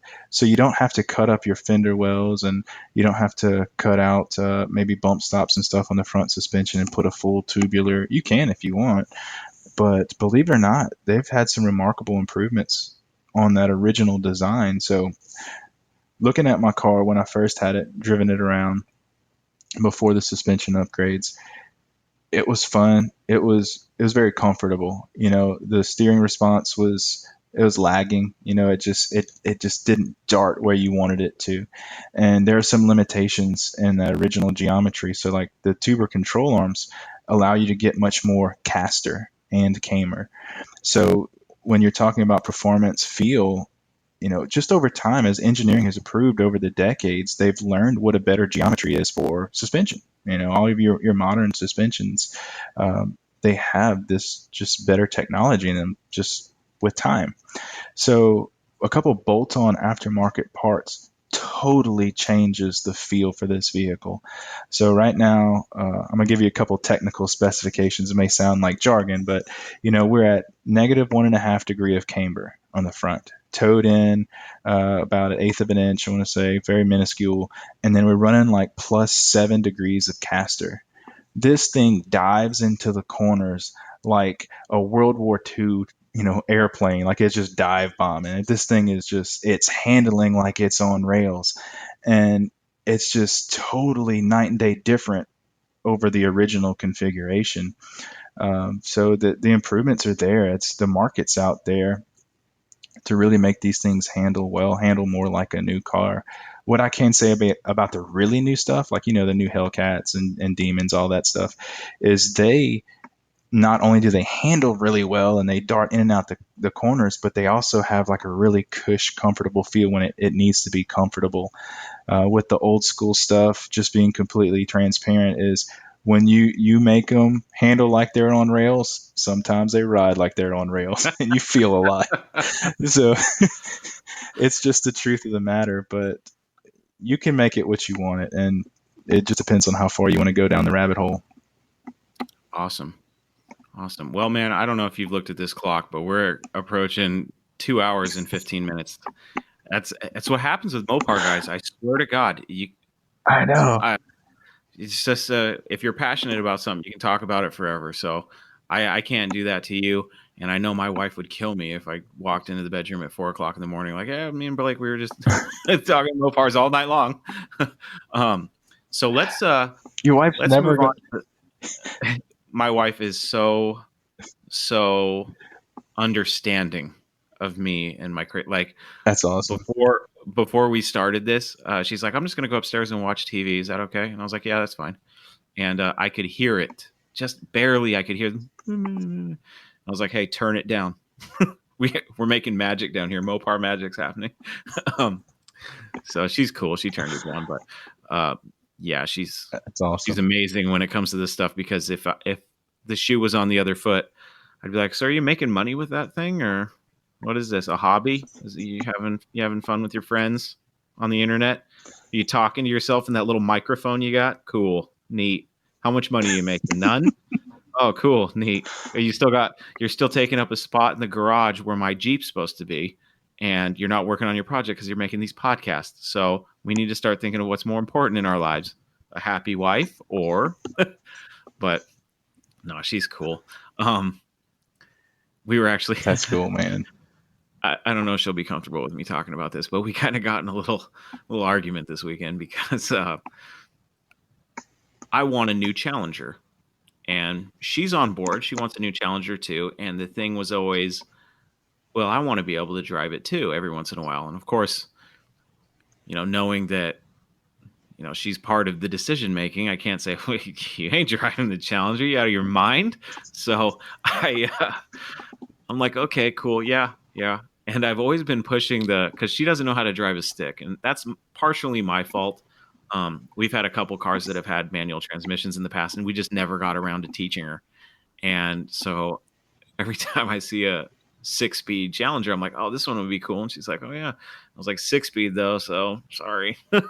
And she's like, oh, you're gonna teach me. And of course I'm a jerk, and I'm like, oh, the clutches in these things they're not forgiving, they're not like a Honda or something. But I won't get into too many details, but I found I've had this idea about a modern Challenger, and I kind of strayed away from wanting to get a new Scat Pack because I felt like it would be bad to butcher a new car with what I want to do to it. So I told her what I want to do. I said, what do you think about something like this? And she's like, oh, that's really cool. And she goes, but I wouldn't drive it. And I'm like, all right, well, sorry that you want to drive it, but that's what's happening. So she got mad at me, and she's like, well, I thought that was going to be our car. We were going to go pick it out together and pick the color and whatnot. And I'm like, I don't think we've ever been on the same page here, and I was like, look, I'm going to do this to this Challenger, and if you want one, we can get another one. So in my head, I'm like, maybe this will be my way in to get two, but I don't know. I'm insane. I hope she's not hearing me right now and just waiting. She's hearing this right now, and she's waiting for me up in the bedroom, and I'm gonna get scolded when I go up there. Love you. She is never gonna let you hang out with me again. Trust me, if people got a glimpse into what I put my wife through with these Mopars, it's bad, because I'm the Mopar hunter, man. I'm always looking at these cars, and I'd be a liar if every day I didn't have to bite my tongue to tell her, hey, there's this car, and I know we don't have the money necessarily, but just hear me out. It's a good deal, and we can always turn around and sell it, even though I know that there's no way in hell I'm selling it. I just want to get it in. I got to get it into the fleet, because once it's in, it ain't leaving unless I really want it to go. But enough about me and my crazy wife in life. The 6-pack. Blake, I like to close out this show with a little segment I call the 6-pack, and it's a speed round of 6 questions that are Mopar related. They're this or that questions that kind of give listeners a little glimpse into you as a Mopar guy, what your tastes are. Mm-hmm. So if you're ready, Blake, we'll go ahead and start the 6-pack. Nothing hard, pretty easy. And you can also decide if you want to go in depth with your answer, or maybe you don't like either of those choices and you have a better choice. All right? Sounds good. All right, let's go. Dodge or Plymouth? Dodge or Plymouth? I'm going to get burned. Plymouth. Plymouth. Okay, perfect. Charger, Daytona, or Superbird? Superbird. Okay. Plymouth guy. I like it. FJ5 or FC7? FC7. Okay. I think I already know the answer to this next one, but I thought it was fitting for this conversation. Fuel injection or carburation? That's a depends. All right. I'm a fuel injection. I'm a fuel injection guy. I am. But 3 carburetors is badass. I'm not going to disagree with you there. I battle that all the time. Next, modern Mopars or classic Mopars? Got to go with the classics, man. Got to. It's tough because I'm a big fan. I'm a big fan of all the modern stuff, and I would really love some support from Mopar, but there's something about the classic ones, and that's why DIYHEMI is so awesome, because you can have the best of both worlds. Modern power plant, classic looks. Let's be honest. I'm not turning down a B5 Demon. I'm not doing it. That's true. I would give up every Mopar that I own right now for a Demon. I'm not gonna lie. And some body parts too, right? That thing is. Oh man, I can live without a lot of them. A lot of them. I have been married long enough to know that there's certain things you just don't need after a certain amount of time. Anyway. All right, I'm really gonna get myself in trouble on this episode. Jeez. All right. Next, Scat Pack or Rapid Transit System? All right, I'm going to go against the grain here. You're expecting me to say Rapid Transit System, but I'm going to go Scat Pack. You know why?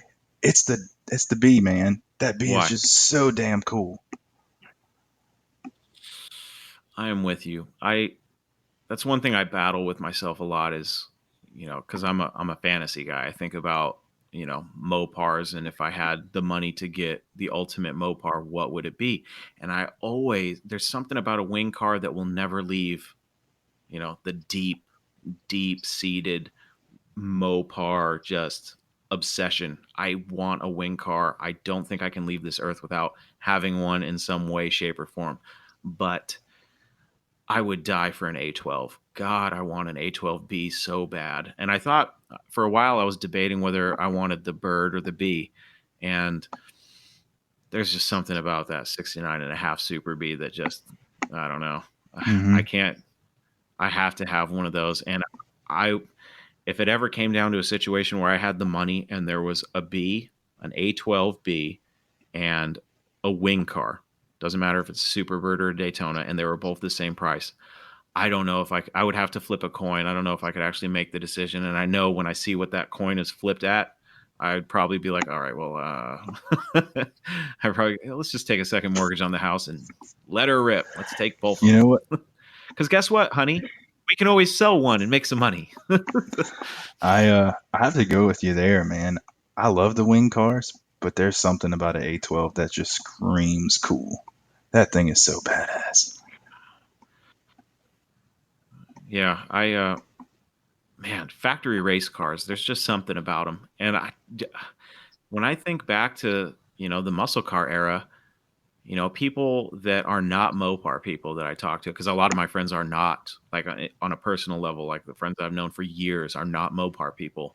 And I know they think that I have some sort of level of crazy inside me, but I keep trying to express to them, do you know how cool Mopars are compared to Chevys and Fords? They just did everything better. Look at the advertisement alone. The advertisements alone are better. The colors are better. And they've always been, and one thing I can appreciate about FCA these days is that, like you were saying earlier, they are really in tune with that, just like they were in the 60s and 70s, that enthusiast market, the young crowd, the performance junkies. They're all about it. And I love it. Because I never got to experience the original muscle car era. Mm-hmm. So to at least get a taste of that old stuff, but have a whole new modern muscle car era is just something, it's insane. And I'm glad that I at least get to say that I, took part in one of them, one of the muscle car eras. You know what I mean? Yeah, for sure. Yeah, I think they're doing a great job with it. I really do. It's exciting. I mean, I hate to say it, but you drive down the road and, Camaro passes. You're like, okay, yeah, Camaro, yeah. A Mustang, yeah, okay. And it's like, then a wide body Challenger passes by or Charger, and you're like neck breaking. Right? Like, oh, what the hell was that? Yeah, it's tough, man. Let me ask you this. We're going to close it out after this question. I think this is a good one to end on since you're an e-body guy. What do you think about a new CUDA? If FCA was going to bring back a CUDA, what would you want to see in a CUDA? I'm for it. Absolutely for it. What would I like to see in it? I would like to see it stay kind of true to its roots. It was a people's car, man. It was a fun car. I would like to see it, front engine, rear wheel drive. I would like to.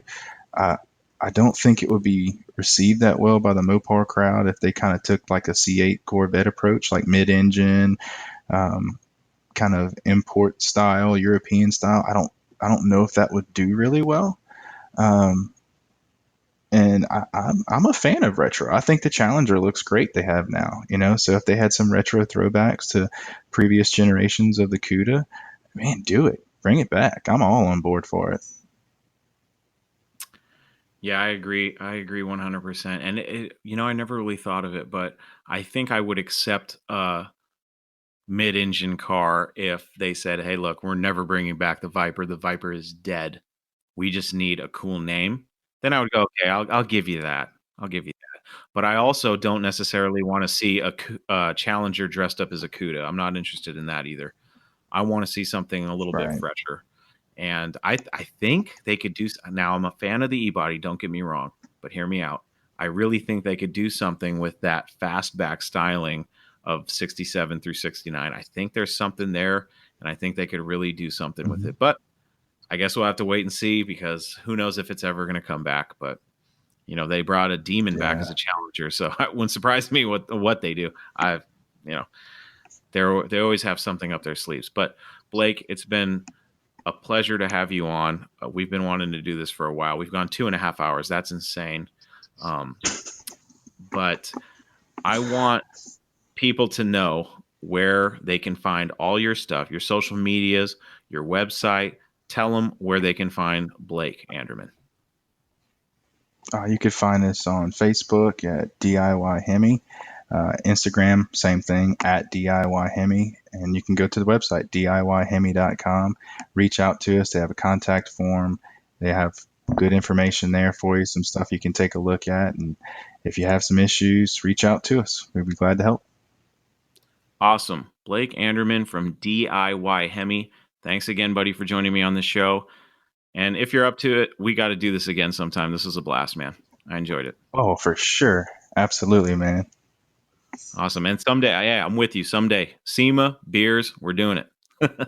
You got it, bud. I'll be there. Nice. First round's on me. All right.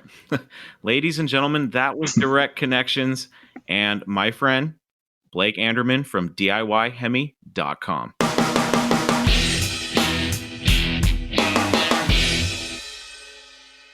There you have it, my friends. Another episode of Direct Connections is in the books. Thanks for joining Blake and I on the show. We had an absolute blast. Remember to visit DIYHEMI.com and show Blake some support. He's a great guy, great business, and I see nothing but success for him as time goes on. I hope you enjoyed the show today. I know I sure did, even if we had some technical issues with the audio. That's technology for you, but we worked through it and we made it happen because the show must go on. Even a little technical snafu isn't going to stop the mission to Hemi swap the world. That's not just a clever hashtag, folks. It's a movement. For more information about this podcast or to listen and subscribe to the show, please visit TalkingMopars.com. And don't forget that you can send me your stories, questions, comments, complaints, suggestions, and everything else on your Mopar addicted mind to Chris at TalkingMopars.com, or leave me a voice message on my voicemail box at 209-28-MOPAR to hear yourself on the show. Also, I am late in launching the Talking Mopars merchandise store, but it is live now, so check the show description for the link. It will also be up on the website. Just click on the store tab to take you to the goods. We have a couple designs up with more on the way, including limited edition shirts that will be really cool but only available for a limited time. So be sure to snatch them up when you see me post about them or when you hear me talk about them on the show. You can purchase cool things like t-shirts, hoodies, and more in the store. We'll have stuff for guys, gals, and even the little Mopar hunters too. So if you want to help support the show and get some cool stuff at the same time, follow the link in the show notes or just jump on over to talkingmopars.com. That's it, folks. Until we talk again, I am your host, Chris Albrecht, and that was Talking Mopars Direct Connections.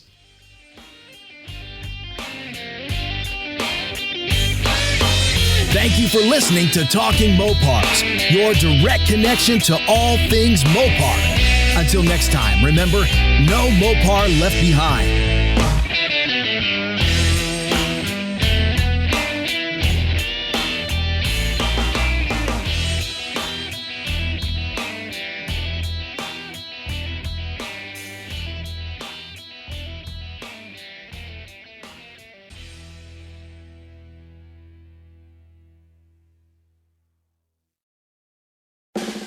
We made USAA insurance to help you save. Take advantage of discounts when you cover your home and your ride. Discover how we're helping members save at USAA.com/bundle. USAA. Restrictions apply.